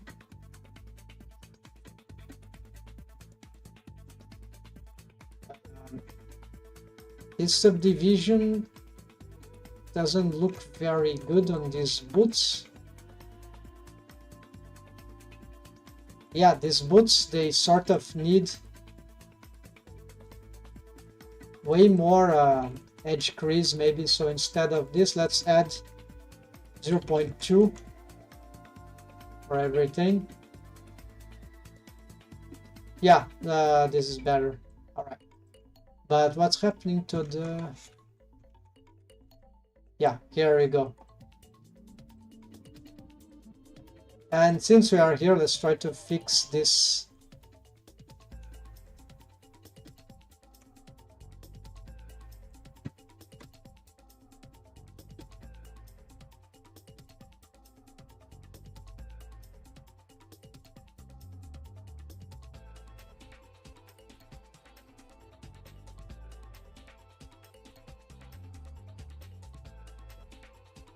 No, this is not what I wanted.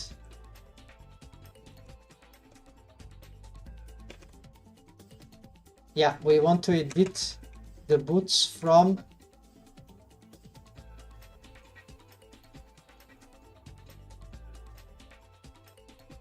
this.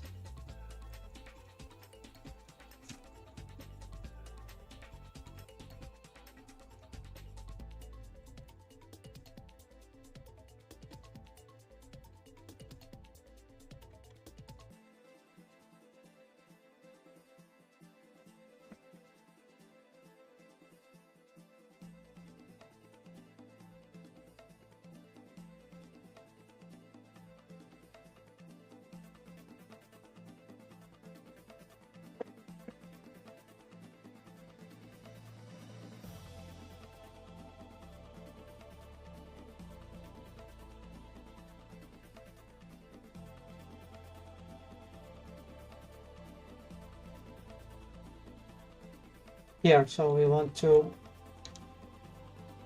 match this properly to the ground. So we don't have the operator, the tools to make the options to make them snap exactly to where we want. I guess even snap to grid I think will not work here.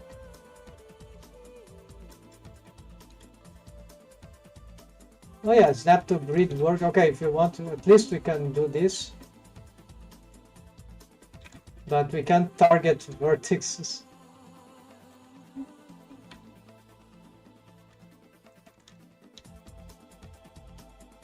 And this will give us some kind of result in the end, which might be closer to what we want.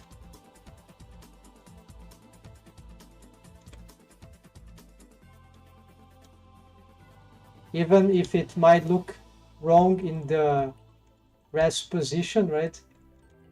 It might be better.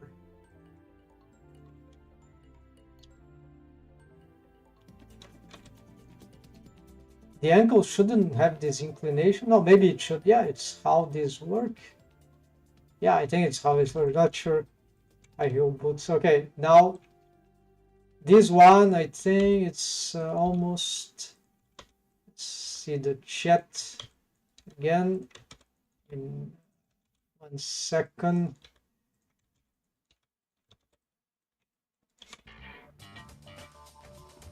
There we go. Now we got this, and we can. The waves are not retransferred, so there is some problem here. No, it's just on without the solidify, but we can maybe just make a small fix here.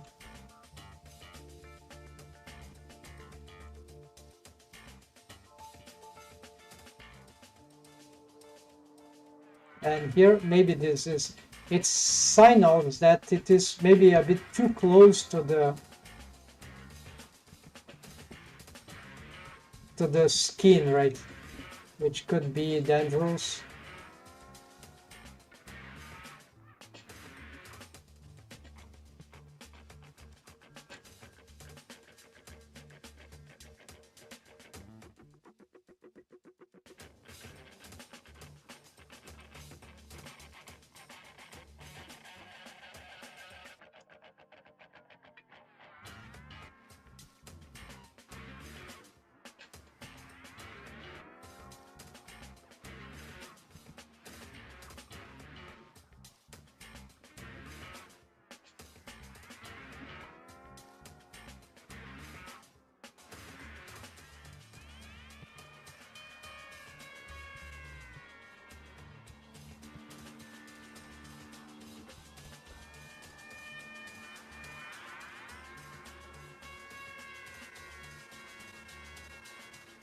I don't know, just in case, let's do this. Yeah, something sounded a bit wrong in the. So I leave this other just for the, let's see the chat now. And the wave transfer is the latest thing. Sorry for the delay in answering. Yes, similar to automatic waves analogies, needs special attention afterwards. And that's yes, exactly. There's something we need to readjust after the transfer waves of cloth rigging. Often, especially if it's skin tight, if the cloth is very regular, its geometry is okay, and if you're lucky to. But usually there are sometimes you need to create special helper bones for the cloth, for some pieces of the cloth. Yeah. So maybe I could create helper bones for this part if I can't find other ways, but usually I don't think it would be necessary. But it could be necessary, yeah. Then are you working on a game or animation series? I'm working on animation, actually, yes, I've restarted consideration for a like a animation format which is ultra economical sort of, but I need the characters, I need the settings, I need everything. But I'm doing this stuff, and the character, the main character, which is hers, the main character of a cast of characters on this style. So what is this? Okay, so she's almost ready for the rigging perspective, and then I would be able to, some of other characters I have, but I'll have to create like many more, but there will be a lot of reusability. So this is why I'm calling this a rig template, because the body I can reuse a lot, not the cloths, maybe some cloth patterns, yes, like boots, I can reuse boots and re-edit that exactly as I did for these ones, right? Usually I was just duplicating some meshes here and re-adapting them to different designs. The face usually will have a lot of work. The body is usually reusable entirely, and the skin textures I have to remake mostly from scratch, which is cool, by the way. It's just needs a special time for everything. Yeah, so it's a mini series that I'm planning, and like in this very short format of clips, which turns out some artists are using, and there are very interesting things that can be done with this. And so yeah, this is what I'm working on, like a hobby, right? Currently, but maybe, who knows, maybe there's a potential for monetization or some resource once the animation starts pumping out in production, which will be a miracle almost for me, but I believe, I trust it's possible. Are you working on side note? I remember when I first started, I would do automatic waves and manually copy the numbers of exact verses. Oh, and bound to the other side. Yes, it used to take me hours. So there are, of course, new methods sometimes that appear, or that we learn, or so yes. Automatic waves, there's a way to re-auto waves everything. Some riggers use this. Maybe this interesting if you're used to auto waves. I don't like auto waves usually. I prefer to wave manually. It gives me more control, but there is a special method of doing auto waves with helper bones that as you start adding helper bones or deformed bones here and there everywhere, you just reapply the auto waves. All the time you're doing auto waves, creating bones, repositioning the bones, redoing auto waves. And then it's very interesting. The problem is that the auto waves is super dumb, and it doesn't even have a system for smoothing waves. So unless you have some way to automate those other processes, it's a bit, I don't think it's a so good method, but it can be very interesting, because as you start adding more helper bones to the rig and you just re-auto waves, and that it's very good in this aspect, because it's easy to get a bone, test the deforms, test the automations of the bone, whatever. If it doesn't work, add more bones or remove the bone, re-auto waves, right? And so it's very dynamic process, but the problem is that the auto waves is super dumb, right? So if you, for example, if you have smoothed waves after auto waves on this or that other bone, this smoothing out will be overridden, and or it will lose the, right? So it's not that smart. There are some propositions, there should be propositions to improve the auto waves, but but that method exists. There was a tutorial out there, but one guy that used that a lot, you can find on YouTube, Philo Vivero. But but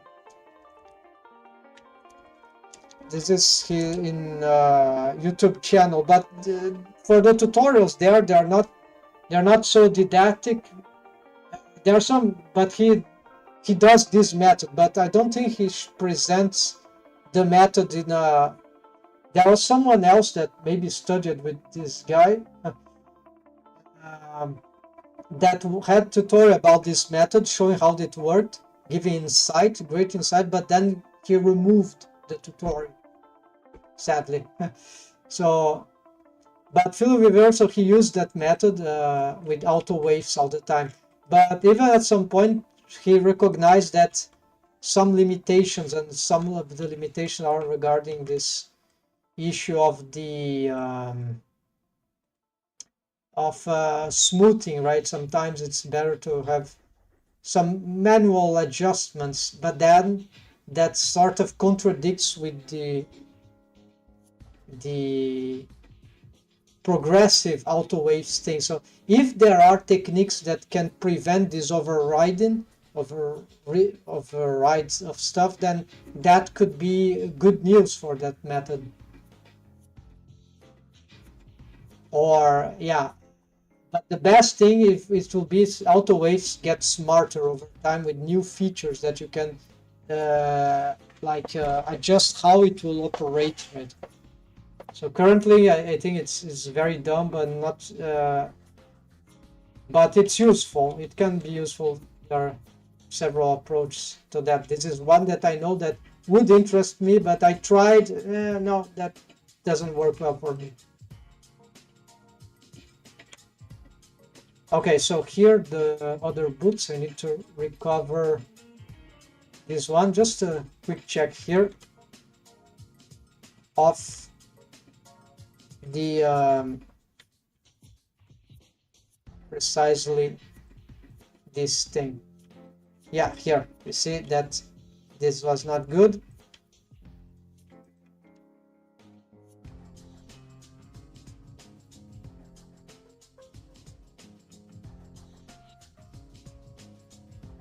So I think this is the best thing now. Yeah, I think I didn't got this step clear here. This I'm doing right now.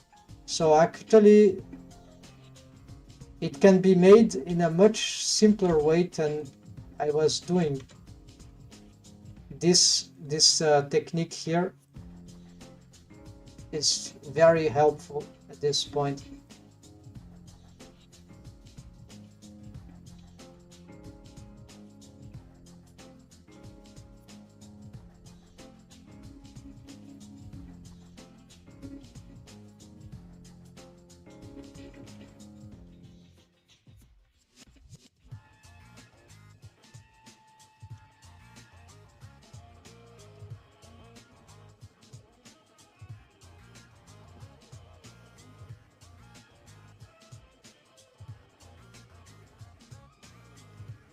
Hard thing would be to take note of exactly what this corresponds to. Let's see, we are in the final response of the character with high heel stance. Okay, that's clear.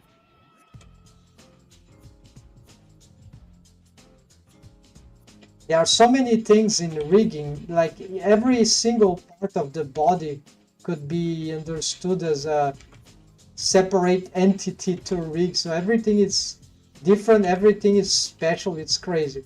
So there's a lot of things to learn, different and to take into account. So that's why at some point, if you don't start taking notes of certain, or if you don't have a tutorial that shows the steps, sometimes it's reproducing a certain method here and there might be not automatic, like we can forget certain things, right?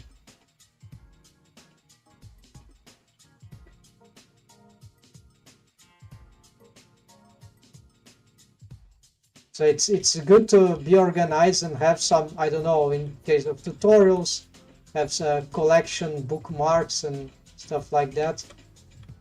Well organized. This helps a lot in our notes, having notes everywhere. This method works very well because of this documentation, self-documentation, right? That you can later share or not.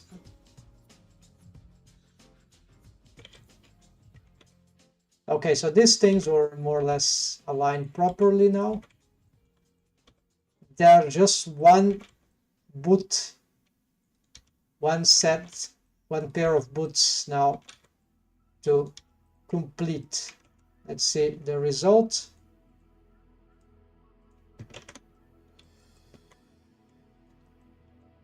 Here we have, yeah, I haven't retransferred the waves here, so maybe this is normal. So it's not doing this now. This is achieved. Then we have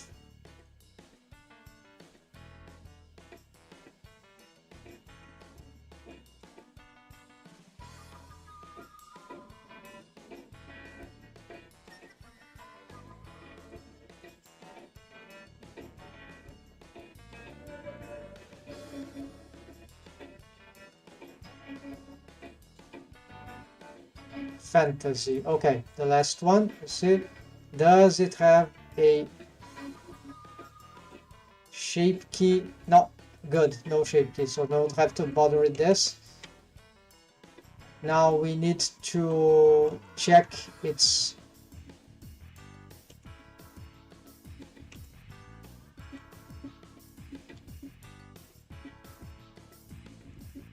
last position here.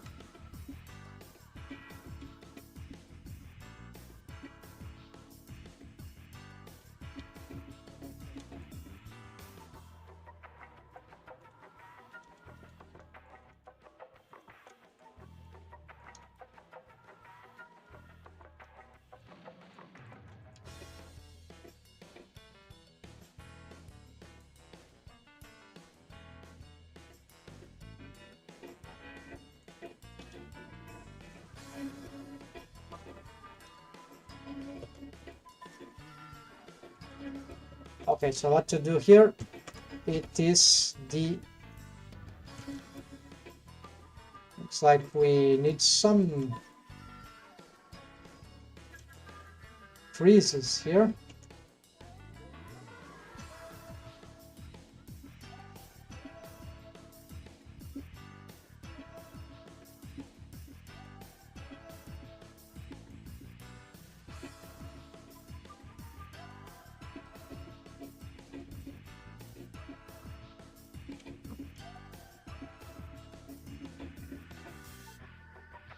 Okay, then we need the adaptation, right? So here I don't want the deforms. The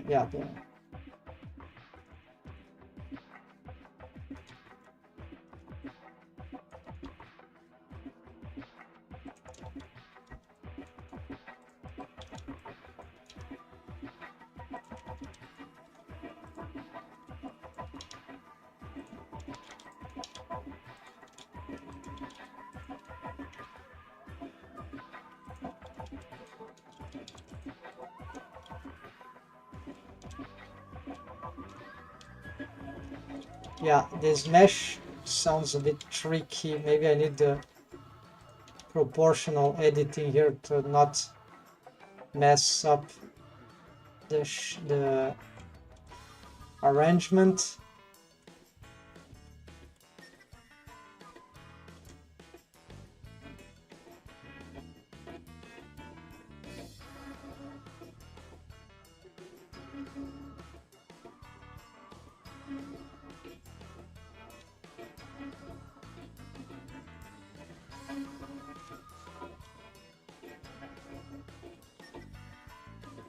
It's hard to understand this mesh with the X-ray.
So it's the placement.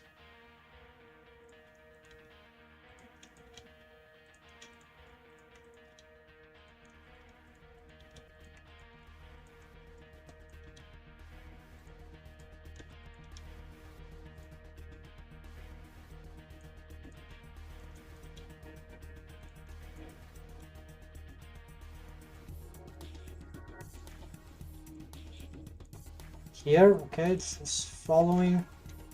I have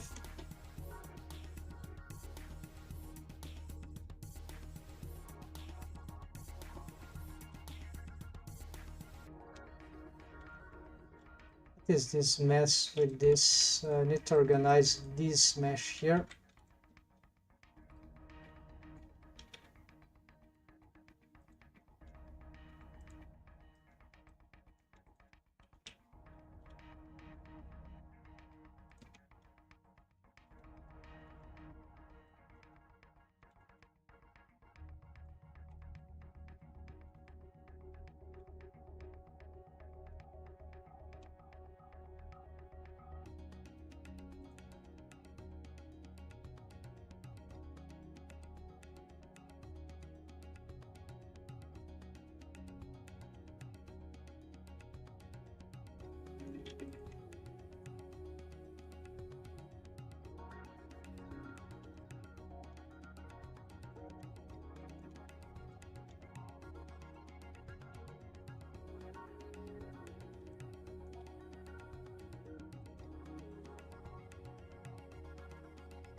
Saving.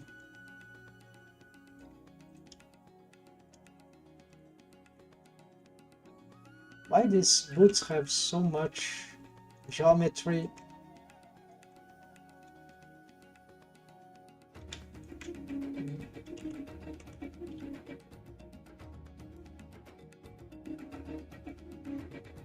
Yeah, looks like excessive geometry to my taste.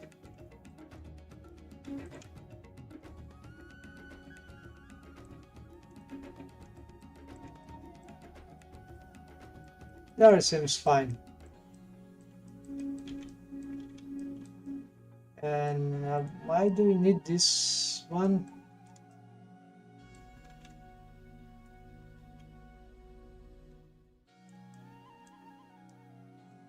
Yeah, this one seems... Well, they are missing a...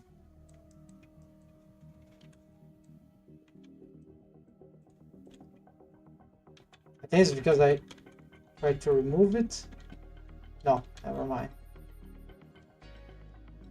J, okay.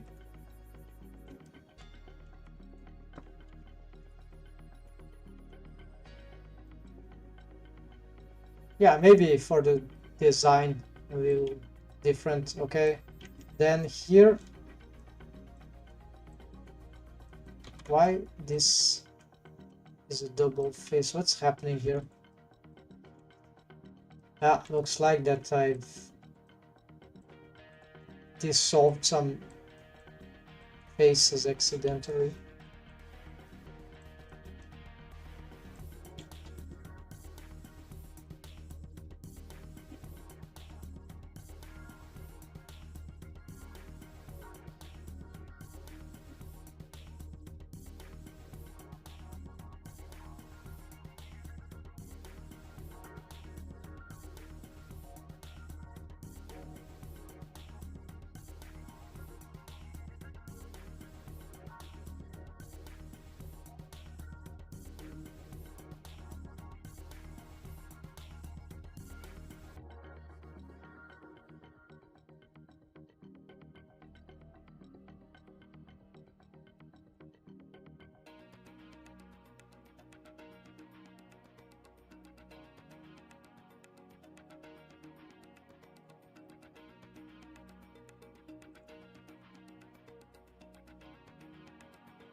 Don't know, suspicious geometry here. Why we need these things with?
Okay, some details to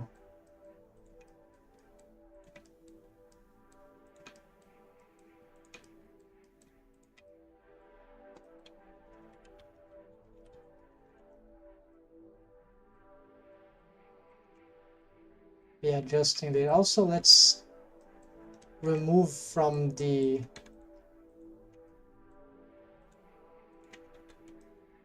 maybe I should do this as well.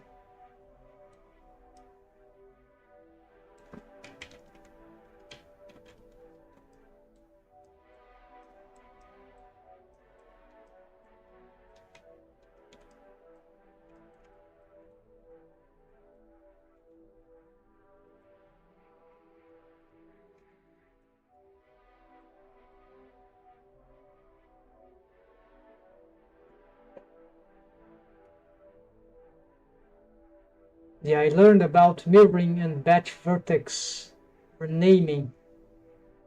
Then I learned about mirroring and batch vertex. Yes, batch vertex.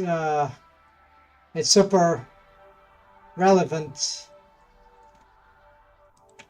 It's tedious. They could improve the thing in lots of ways, but there are some also very annoying thing on Blender. Duplicate symmetric bones, then they just don't have always to erase their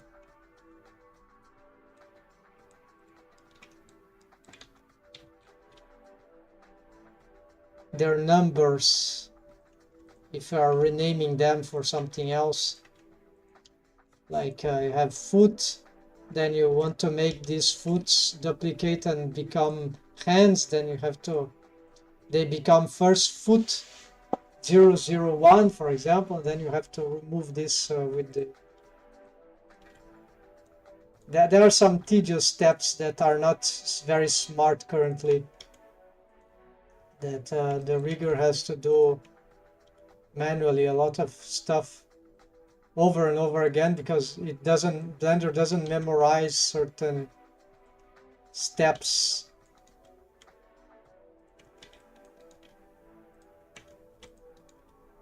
Okay, it's not super. It's not the end of the world. It's just something that could be made better at some point in time. Blender receives tons of updates. It's incredible. Well, unfortunately, often it's not the updates that we wanted, but sometimes they are even better than what we could imagine. But this is rarer. Not so rare, actually. There are in rigging, unfortunately, not too much updates. So it's not dead, but there are a lot of. It's frustrating, yeah.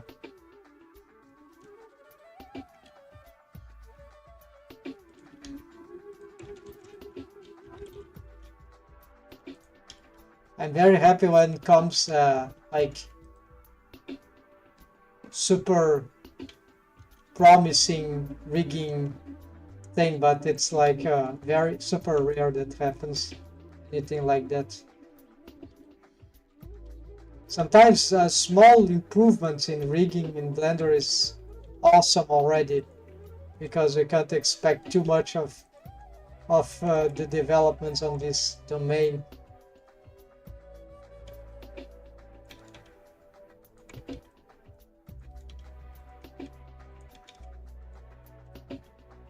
Okay, now that we got this thing that maybe it's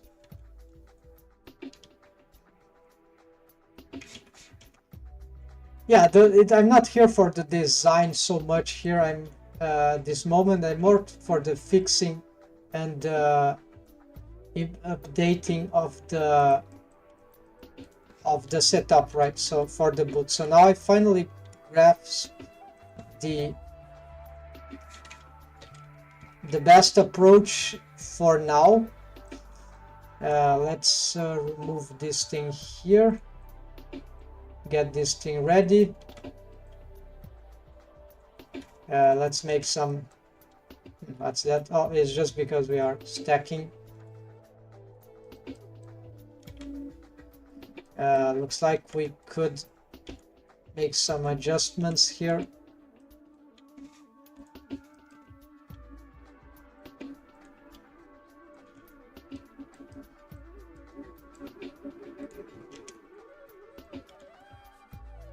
It's not even auto waves properly.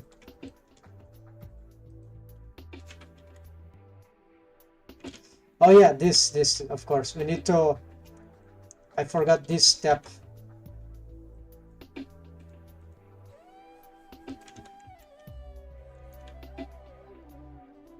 So this is the where the magic happens. One of the magic tricks happens that we can get this thing straight somewhat, improve this for the final pose state.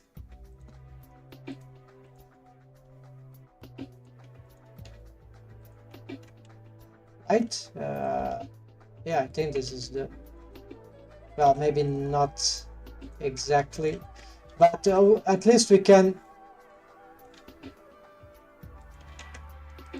improve these things here. Yeah, the alignments.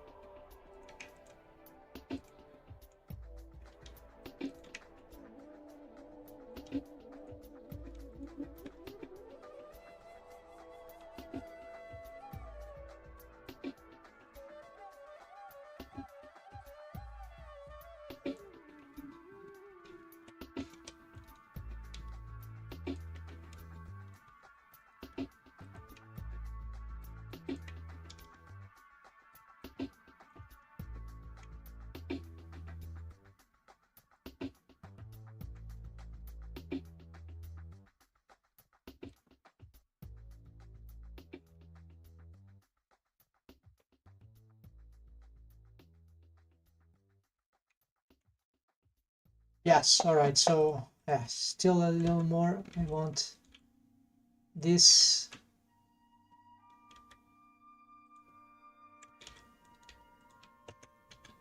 Yes, now this, what's here?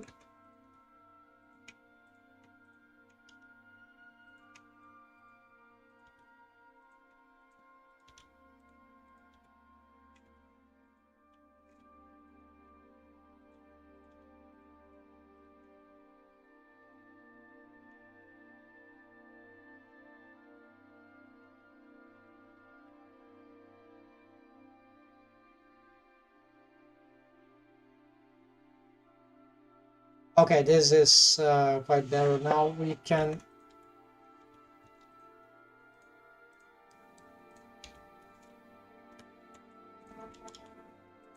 Yeah, this one didn't have, probably because on this one I was wave painting more properly. This seems all how this happened. I don't know.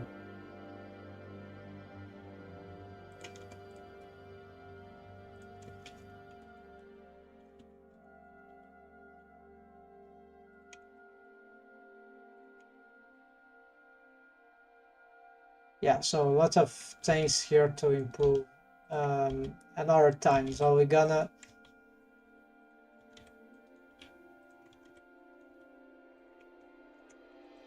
achieve this. Okay, fantasy.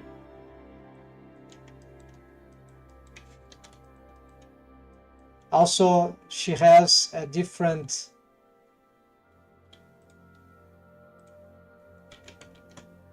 So if we go for the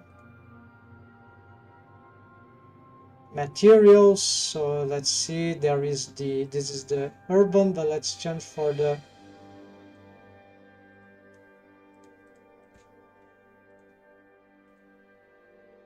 change this for the this one.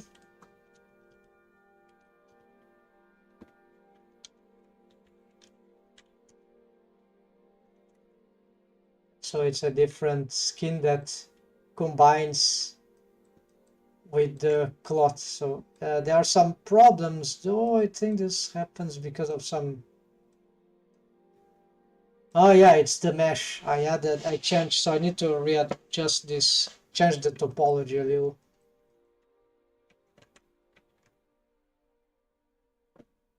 Okay, so it's just this mesh, no mistake here. Otherwise, I could ruin certain materials. Assignments.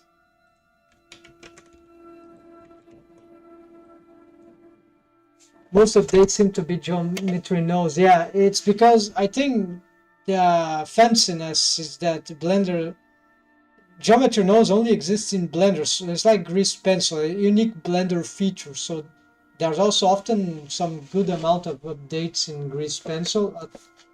Not so much lately in the last updates, but usually geometry nodes receive a lot of updates and grease pencil occasionally. I've been using Blend 3.0 Blender for a few years now. Wow, they're still using Blender 3.0. Is there any reason to totally? There's all the reasons to update. No reason to, at least to me. Of course, I can understand maybe someone loved a specific version of Blender. Maybe the computer stopped working with certain, or sometimes it's project based, right? I've started a project that take years, then I don't want to update because it's risky for the project. Yeah, so this is dangerous, especially during a production. Otherwise, it's usually okay. As long as you're ready to have to do some problem solving on, yeah, it can be very time consuming, the updating of like this character.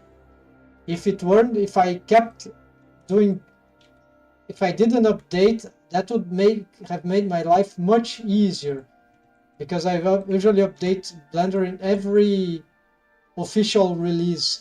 Even I don't care anymore about the LTS versions. I was using Blender 5.0, now 5.1, but I don't have I'm not in a production in the middle of a industry company production, not anything like that. So it's okay for me to make this sacrifice. If something so bad happens that I can't fix or can't adapt, I can just reinstall or the older Blender version, or if it kept installed. Yeah, I usually don't remove the last installation, because maybe I have to go back in time with the backup before sending the blend file and saving it in a new Blender version, because it will often cause sometimes you have very bad surprises and you have to. But I totally recommend, especially if you're starting new projects, to get Blender 5.1.0. It's super good. The updates that Blender has been receiving since lately on every single release is insane. They are grease pencil, even wave painting. There are a lot of change in wave painting, so you're probably using very outdated things. Shape keys, they've made a lot of improvements to the shape keys UI, and even some new operators. There are a lot of bug fixing here and there, and new bugs coming, of course. But it's if you are depending on add-ons, then be careful on updates, right? Because you need to be sure what you need and if it is compatible. Extensions usually are compatible with newly incoming versions, but at paid add-ons, free add-ons, sometimes they don't. Sometimes they still function well.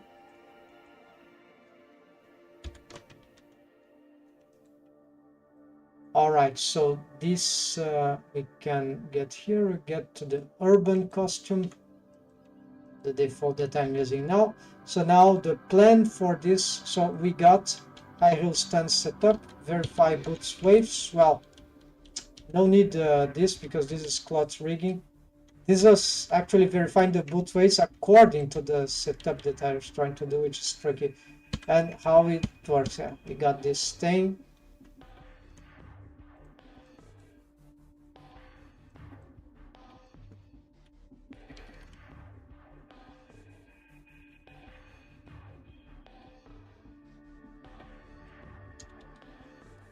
Okay, I'm gonna take note here because this is actually this is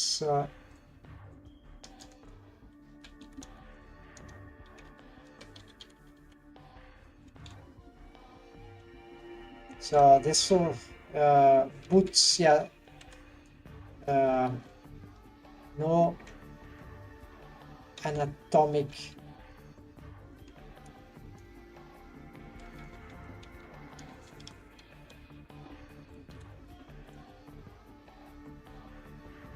It's not anatomic, right? It's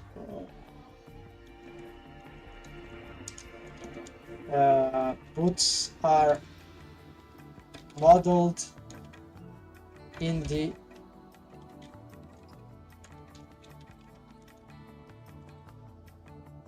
of the 3D character.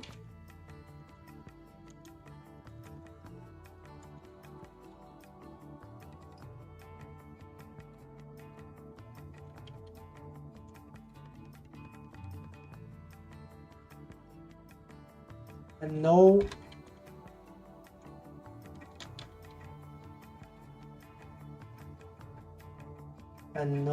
what's yeah, and here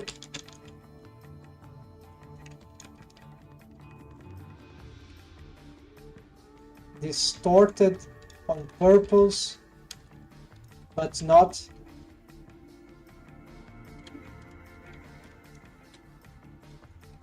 but yeah, whatever, that's it.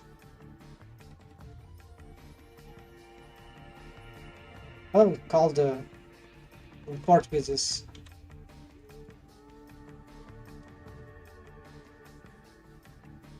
towards the front.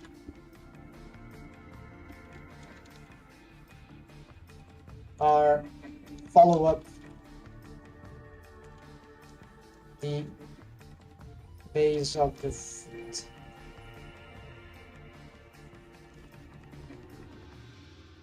Okay, so this is then what else? The readjust the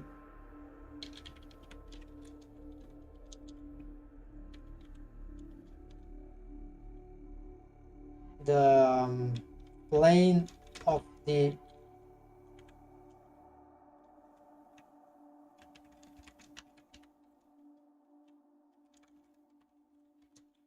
width on gauge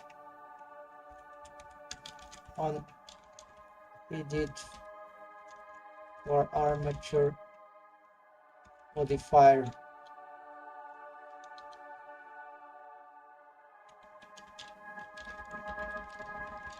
while the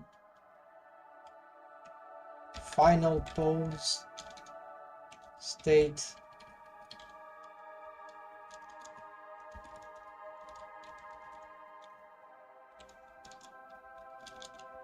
for the 3D character. What is this? Why I can't?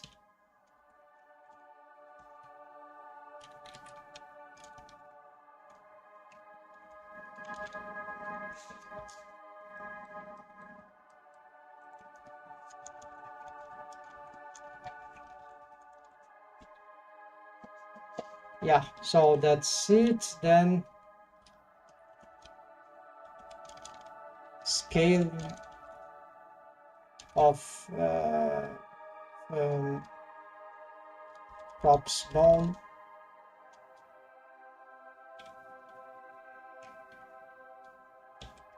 Change, yeah, switches the stance.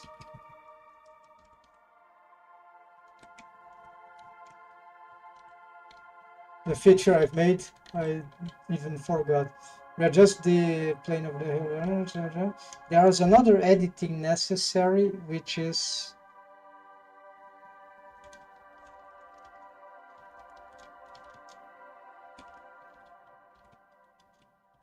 yeah, actually, and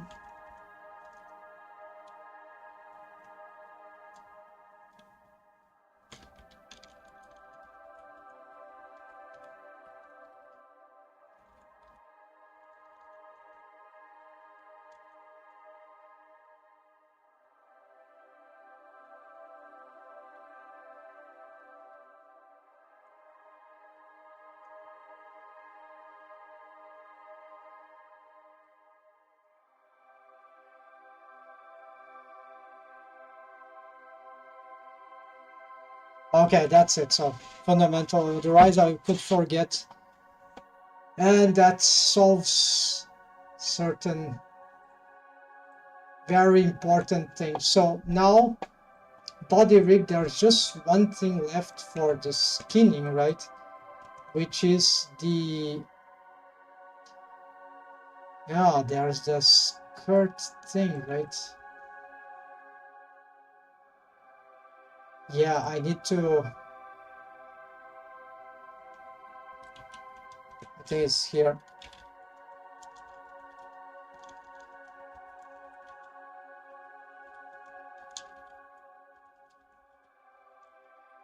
So this I'll have to investigate a little, but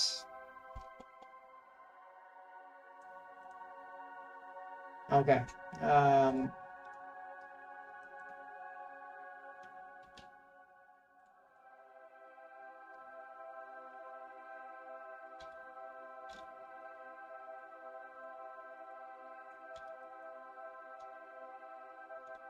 Essentially now what we got, what's happening here? Add many bones selected.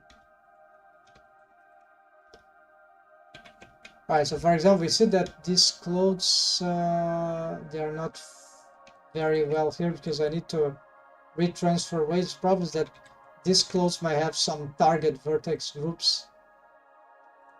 I don't have time now to verify all those things. Maybe here, for example. Yeah, this solidify on certain aspects. So the what is left here is IQ leverage system. So this is helper bones for, I want to make a tutorial about this. This is here, the form where this stuff, leverage system. Okay, so you have this leverage system for, it's an IQ bone constraint here. There are a lot of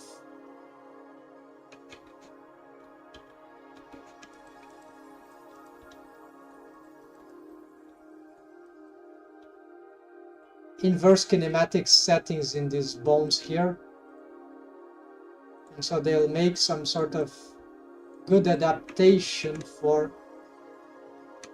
Right now I have some things that I need to fix on the leg here. There's a mysterious thing that happened, but it has nothing to do with this the joint.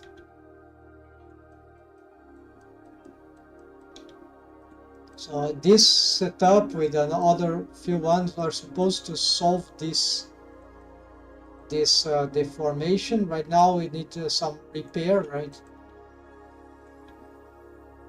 Other joints might need some. Here there's also another leverage system. I see where something broke here.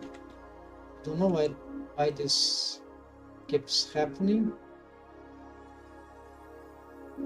Oh yeah, the parent here is incorrect, I guess.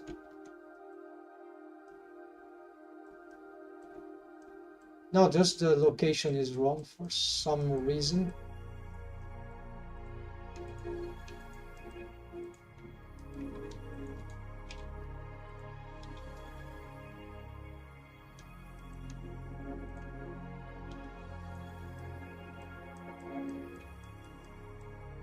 Same here.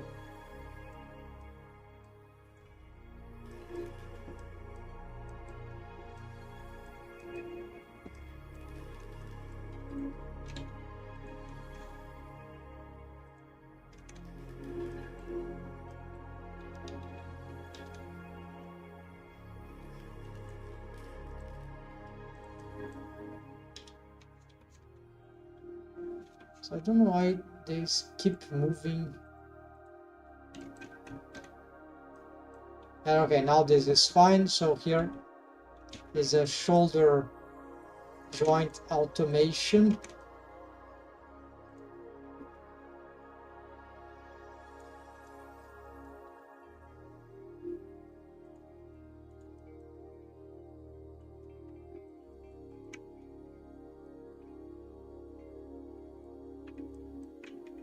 That probably requires a few fixing, but you know, this is actually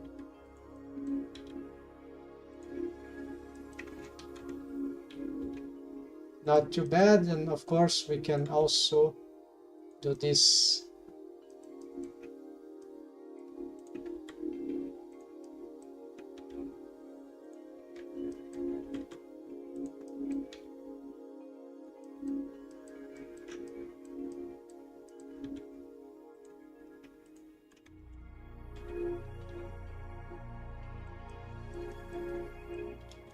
here. We might require some adjustments if we want to pose the shoulder altogether, then we can with this auto Y key manipulation. I'm not getting the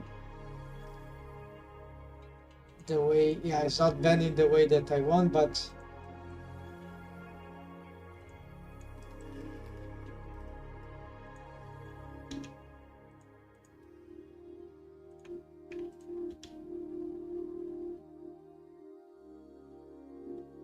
yeah, so you can manipulate the shoulder all together with this system double selection, right, with auto I key option in this particular skeleton. So it's a custom rig that doesn't use the I key F key switch. Instead, it's sort of a partial simultaneous I key F key, because, so I'm gonna show this again, because right now I'm not going to build anything else. That was enough for today. I'm just showcasing some interesting elements of this rig. So for example, this, how this works is, okay, there's an I key bone constraint here, but then if we want to, let's get the tweakers.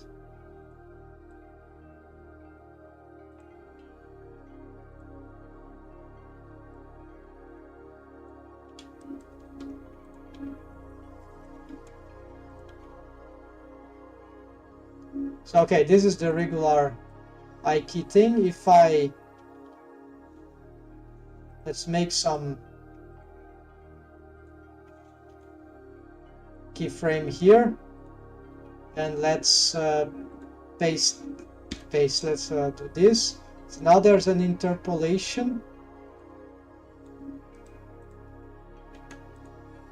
and the interpolation is linear. Yeah, it's Bezier curve, F curve interpolation, but it's linear. It's a line, it's a straight line. But we can change this. If I, for example, let's from this point keyframe this bone, which I already keyframed before. So, and then here we're gonna rotate this maybe here. See that the arm is bending entirely. And now there are two, there's this motion and there's a combined motion here. And now let's readapt this thing. And you see that we have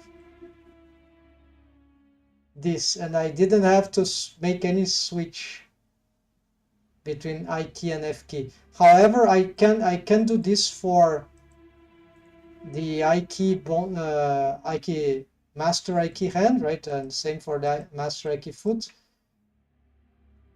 But I can't. And now, for example, let's say that I don't touch the hand, but I will change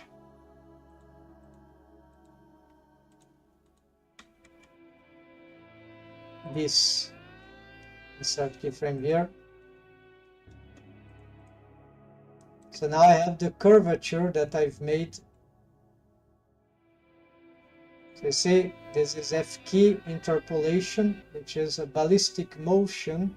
And here we have a combined motion. And it's all in the same system. What I cannot do in this rig is this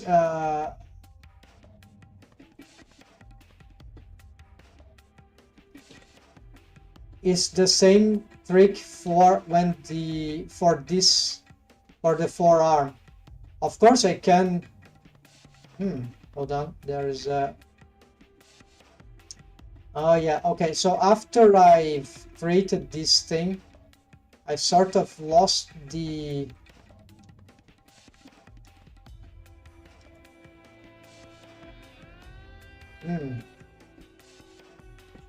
yeah, because this is also a tweaker. This is not very practical. But okay.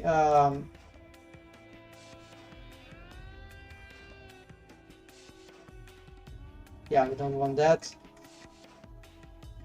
So this looks like F key, but this will not interpolate in a curvature. So I'll have, in order to do this, I'll have to, I have now a new problem that I need to do something about this tweaker system. I'd like this to be on a higher hierarchy than these ones, but I don't know how to do it. Like, this needs to move and adapt.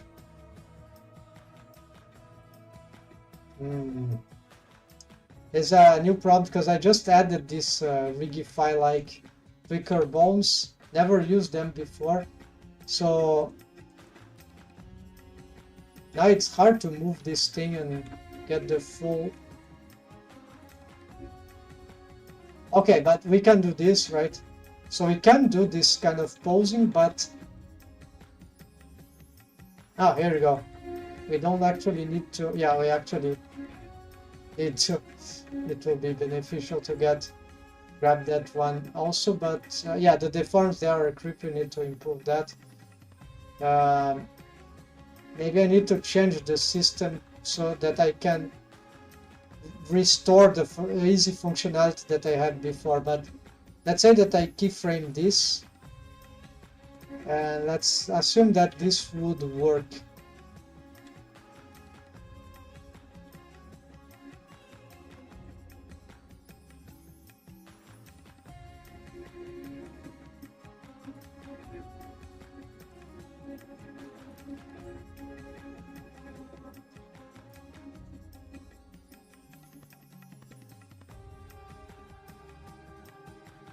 Okay, let's do it again. So we're gonna rotate from. Yeah, maybe I need a master tweaker, because now this one is just for massive tweaking, right? Okay, so let's grab this and keyframe this. So here, why you have this? Okay, so now if we check what's happening here, we got a linear interpolation. And for some reason, not even a Bezier. I don't know what that means. I didn't change that anyways. So to solve that, we have to keyframe this forearm F key like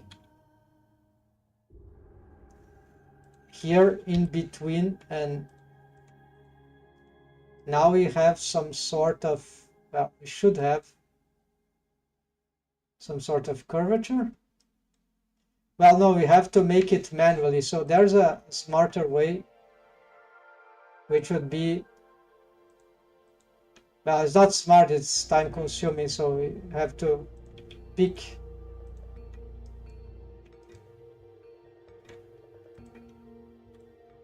these here, drop them somewhere here.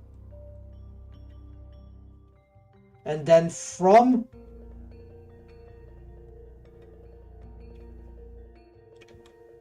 what is the trick?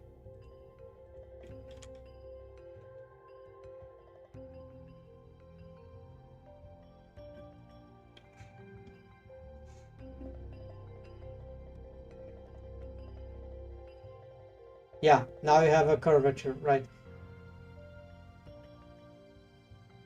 But we don't need to grab the things like I did. We could just, let's do it again. Okay, we got these ones. This is the in between, so that's the end. We can just, okay, I want here to have the interpolation, right? Hold on. It's straight, we don't want. So you can just pick here the bone and try to get any pose that will be somewhere like here. Insert a brick down, and now we have the formulation of a curved path. So this, we can solve this forearm movement, and of course this can be combined with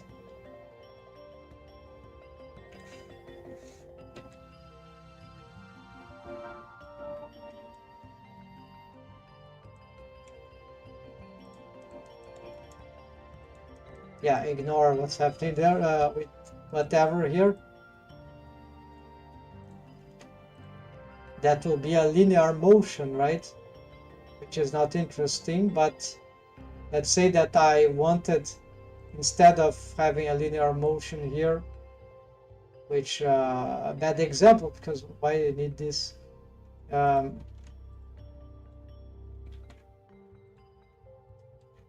Let's delete the entire channel.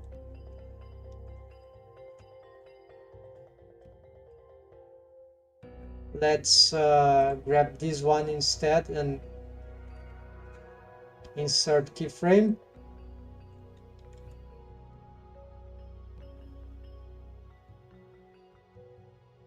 I don't know why the hand is rotating, but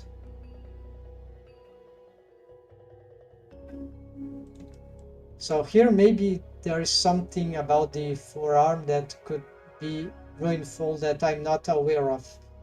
But I thought it shouldn't have any problem if we are not posing the I key bone. Anyways, let's insert here.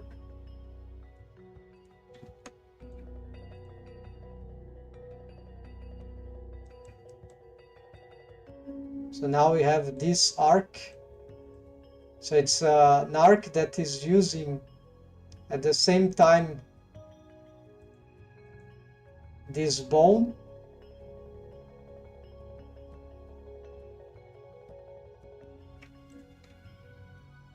and these bones, right?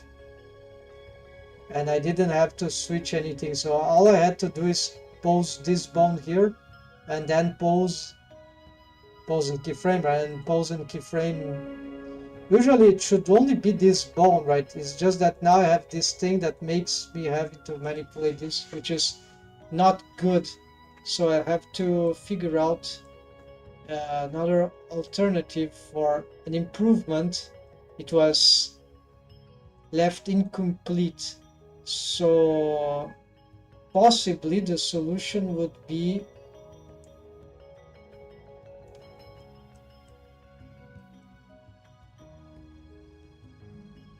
yeah, here we have a similar problem, right?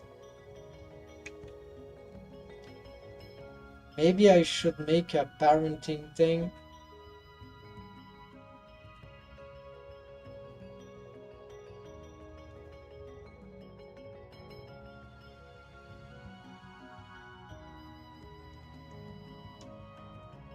Like this is parent to the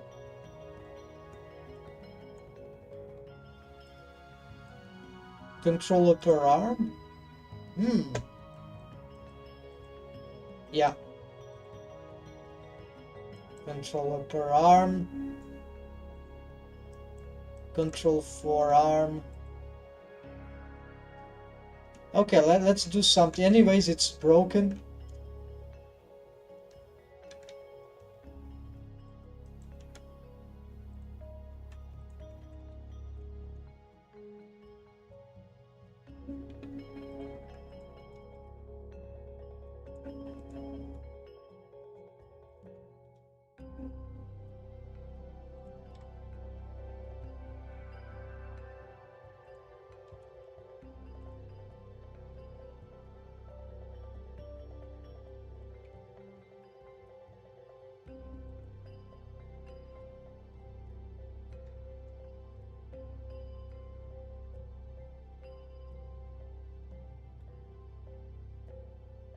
Control shoulder. Okay, so it's following through bone constraint here.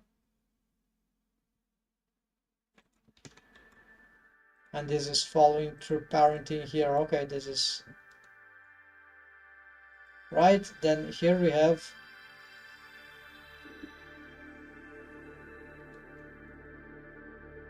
controller per arm, right?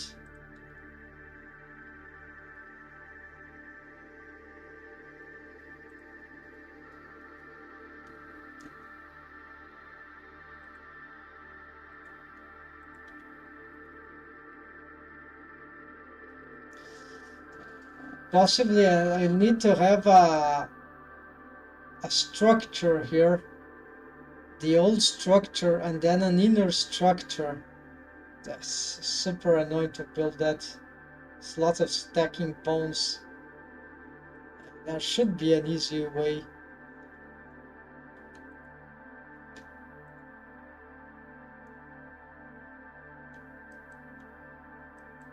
Like this is control forearm, and this is like I could do a reverse thing, for example.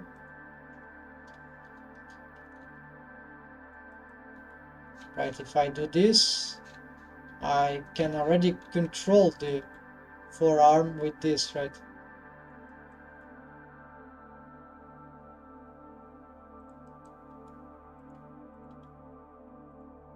But then I lose the possibility of tweaking the hand. So it's like I need a major tweaker and a minor tweaker, right? And then see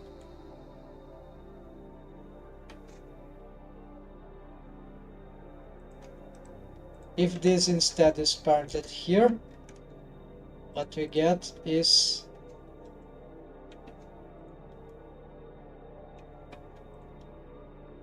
yeah, then we have this bad behavior. Like we like to instead be able to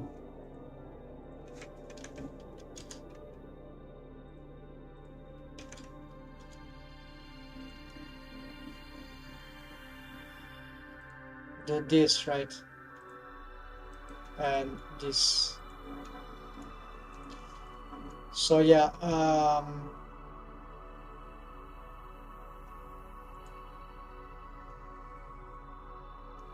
So you can keep this as major tweakers and this as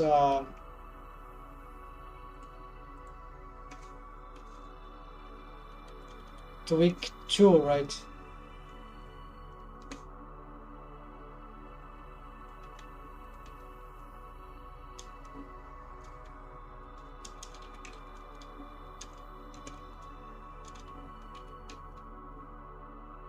Actually, let's do this.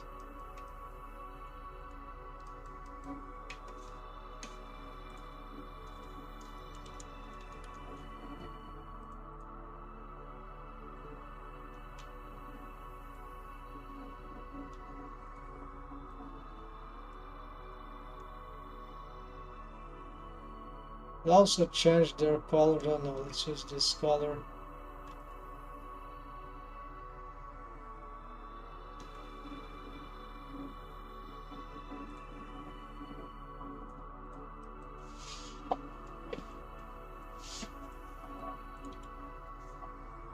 But it's more than that.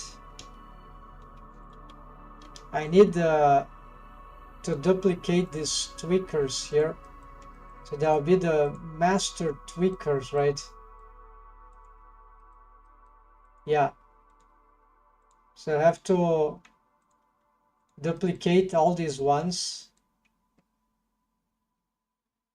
Maybe not this one.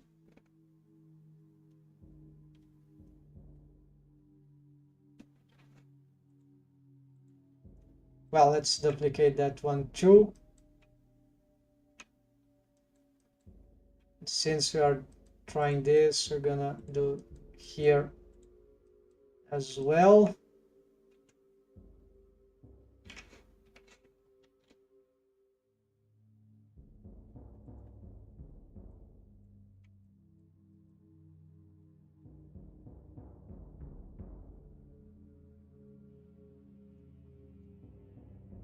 Week 2 and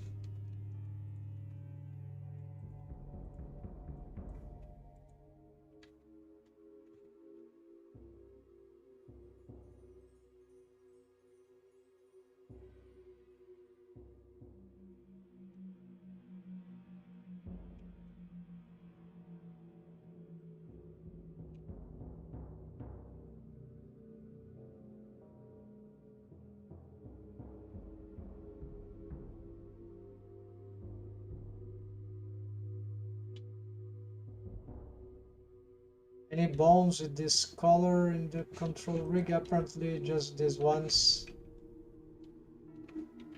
Okay, we're gonna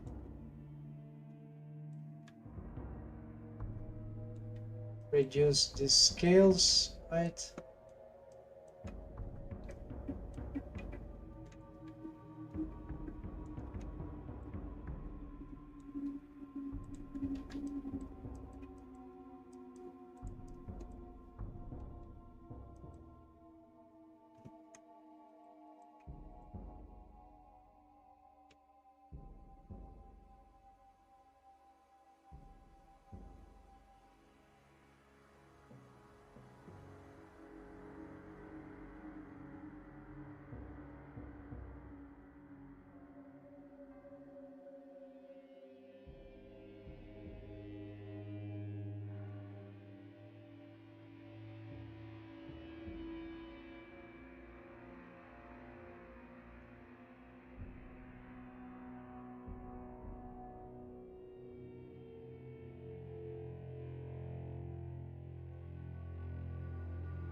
Right, now we need to change this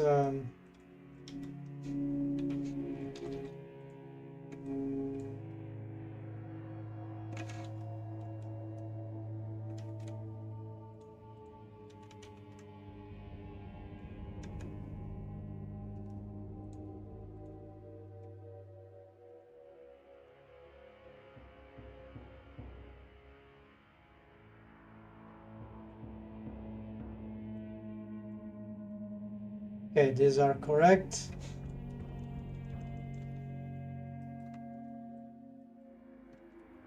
Okay, now I have these tweakers. Let's say Maybe I need a target rig to solve this.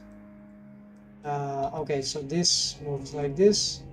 Let's remove the bone constraints or drivers. There are known.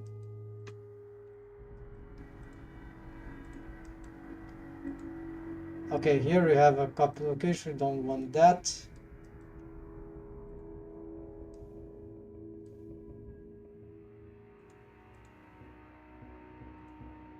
And here we don't want that. The parent's the same. We're gonna parent like here.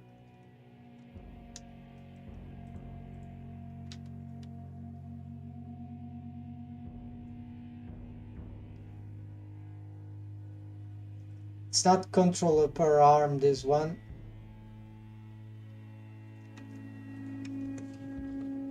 As they are lower hierarchy. So here I'm gonna risk have a try the mechanism skeleton.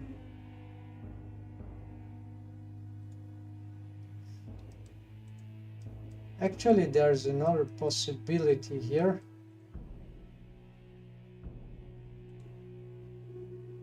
Control chest.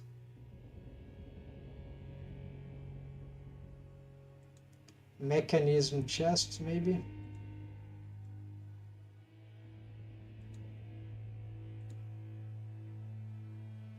Twig shoulder. Okay, this way.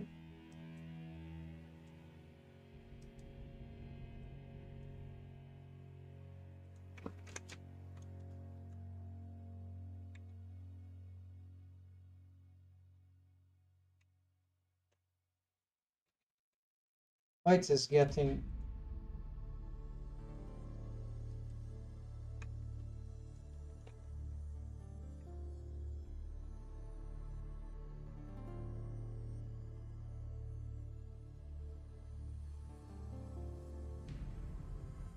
okay because we swapped parents, right?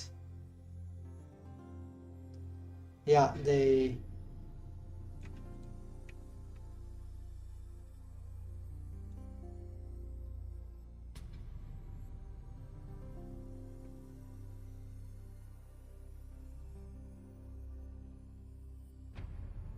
yeah, that's it. I need a bigger bone here to carry this thing straight, apparently.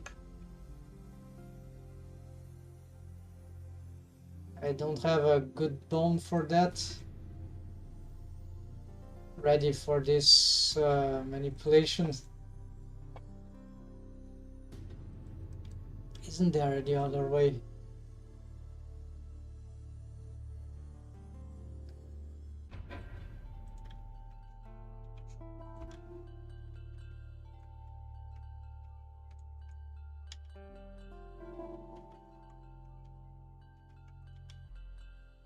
Okay, this will carry this.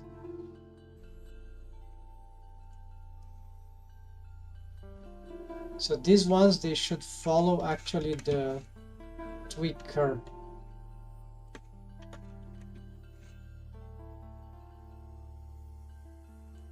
And it should be parented to the is the mini mechanism bone, right? So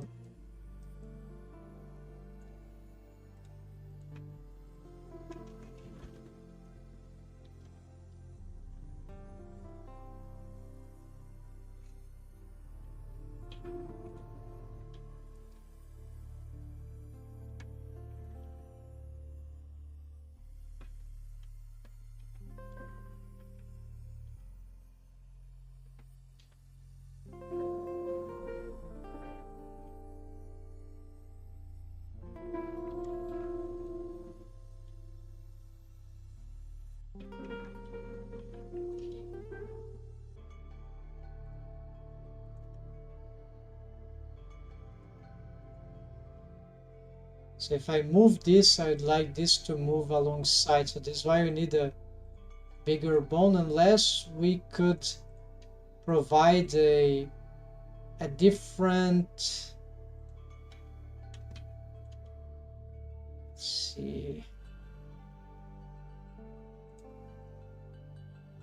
This thing should adapt to the parent. Yeah, it should adapt to both, right? So this is why it needs to follow a bone that is connecting.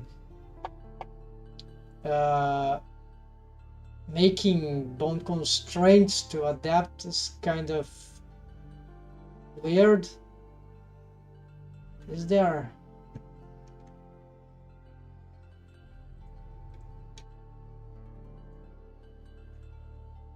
How to align it? It's tricky.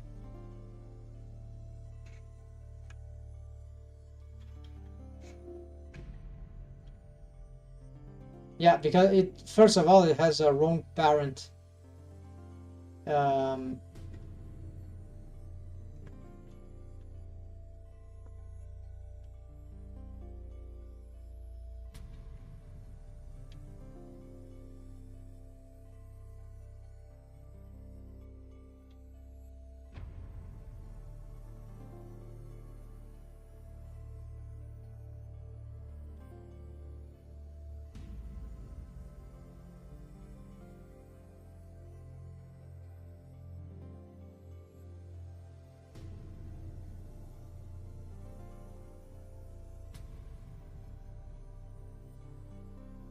Follow the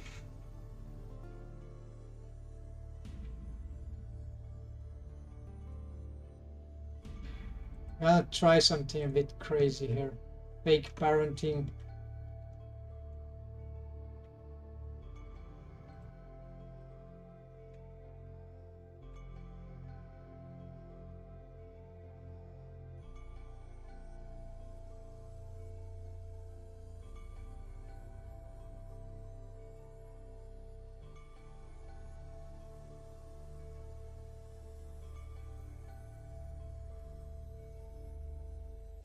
Yeah, it has no parent, is why it's doing this. But okay, it's doing the partially.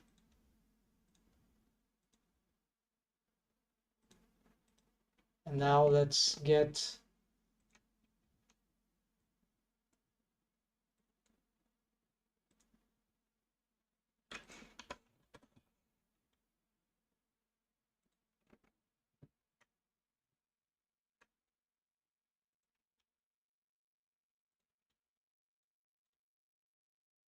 yeah, no, like it sort of breaks, right? So it doesn't. Maybe it's.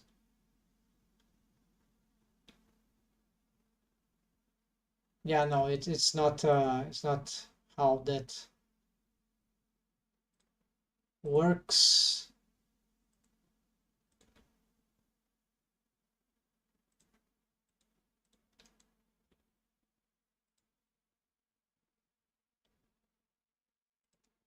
Yeah, it's not a good idea. So indeed, the solution here would be. What is this controller per army? I don't want to duplicate this because it has too many problems. Let's duplicate this one then, and let's snap to vertex.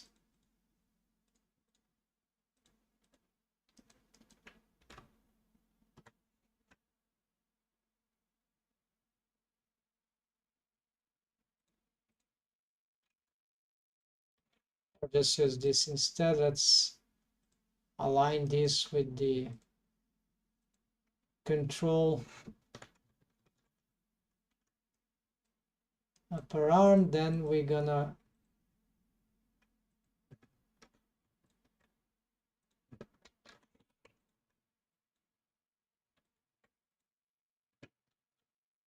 make it bigger. Let's call it a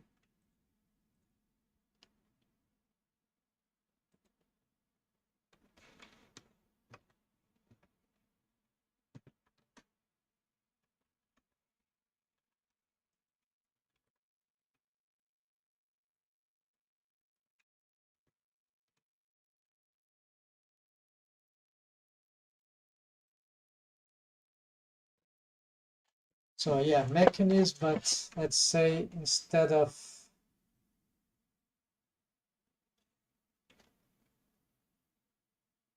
target, now this is more like okay,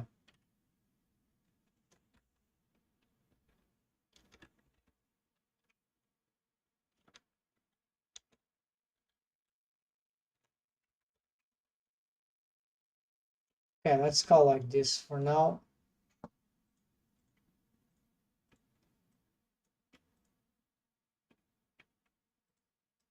So this will be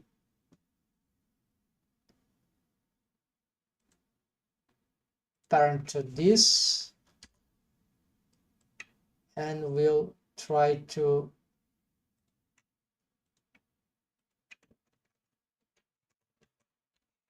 stretch to,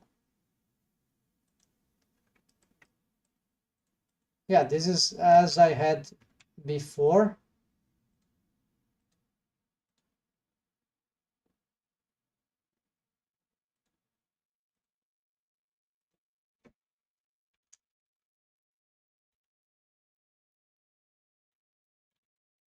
And what's happening here is that some stretch 2 are incorrect, I guess.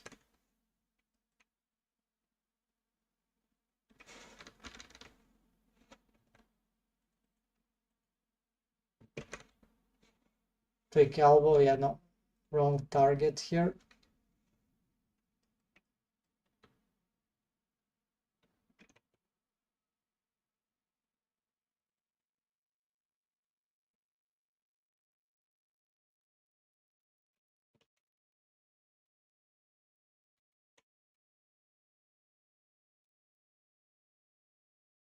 Tweak 2 elbow, right? But yeah, some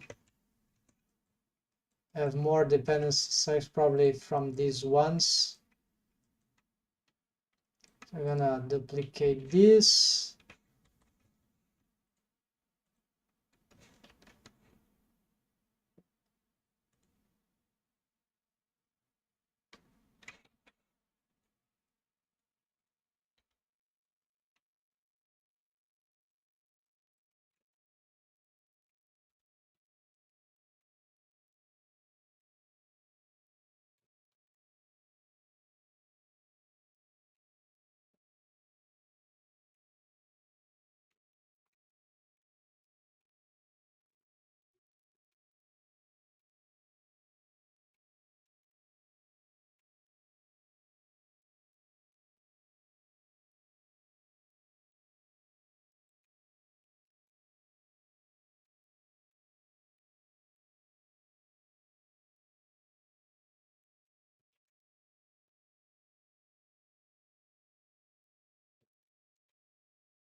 What might be causing the recover? Probably, possibly the just this side. Okay, just some bad parenting. Stretch 2 bone constraint going nuts. Control forearm. Okay, this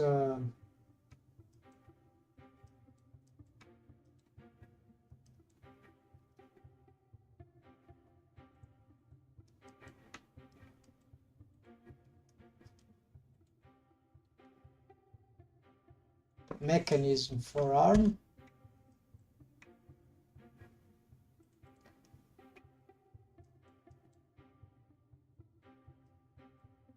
Anti-scale, no, it's a parent to weak hand.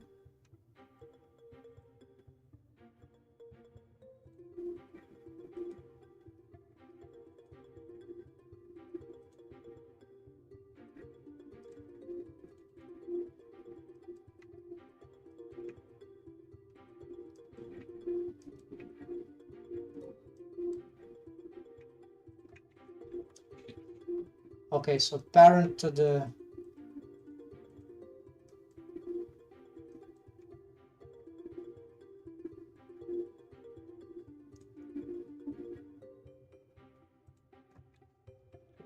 go.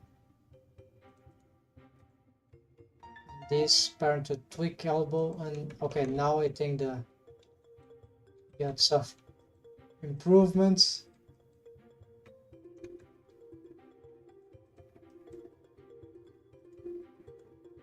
This one parent to here.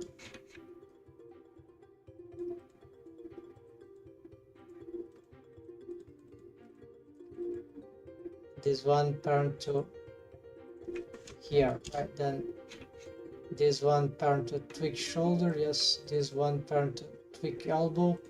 This one parent to mechanism upper arm.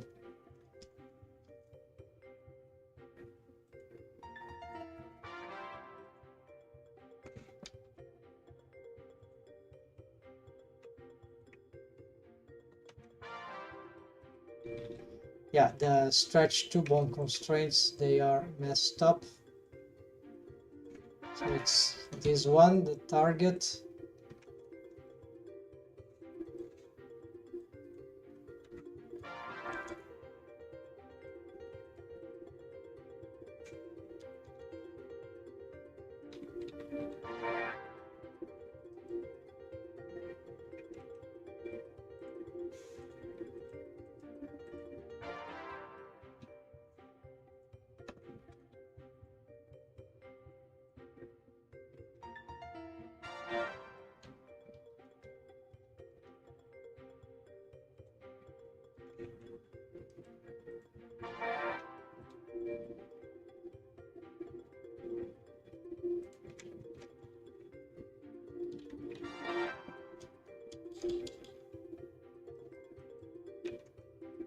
Okay, so something is going nuts here.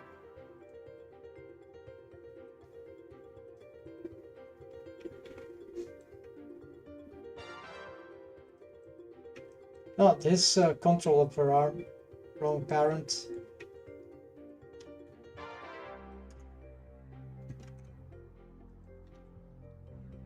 Yeah, but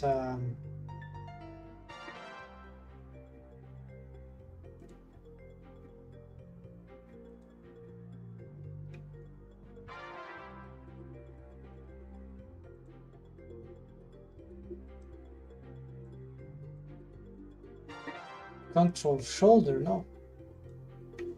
Quick shoulder.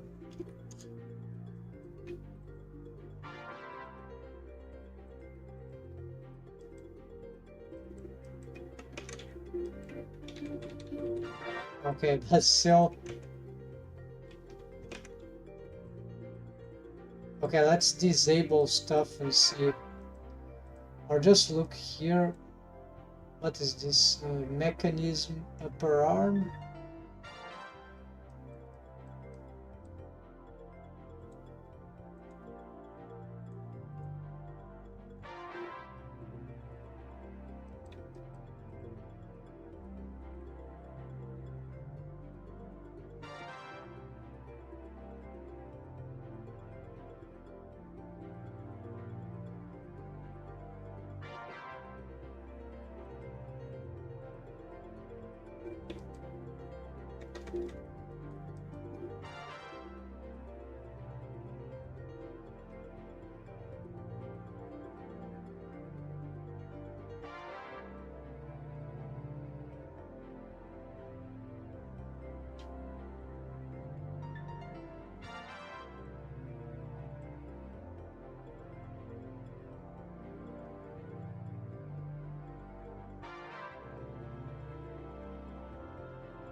It's probably a parenting relation thing.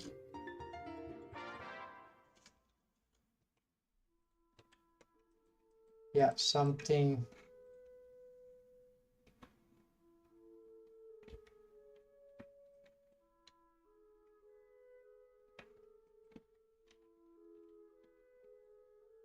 Yeah, what is this one?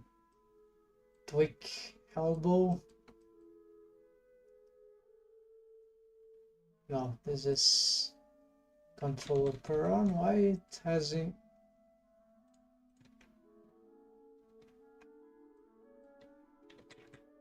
Not a keyframe thing.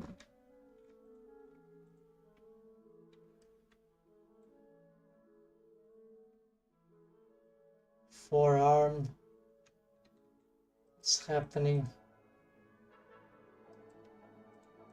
Okay, maybe I shouldn't save this. Yeah, fortunately I have some backup, so I have to find out a better system that works for this. So it will be like very important, otherwise this rig cannot function very well with posing the tweaking that I wanted. So solve tweaker.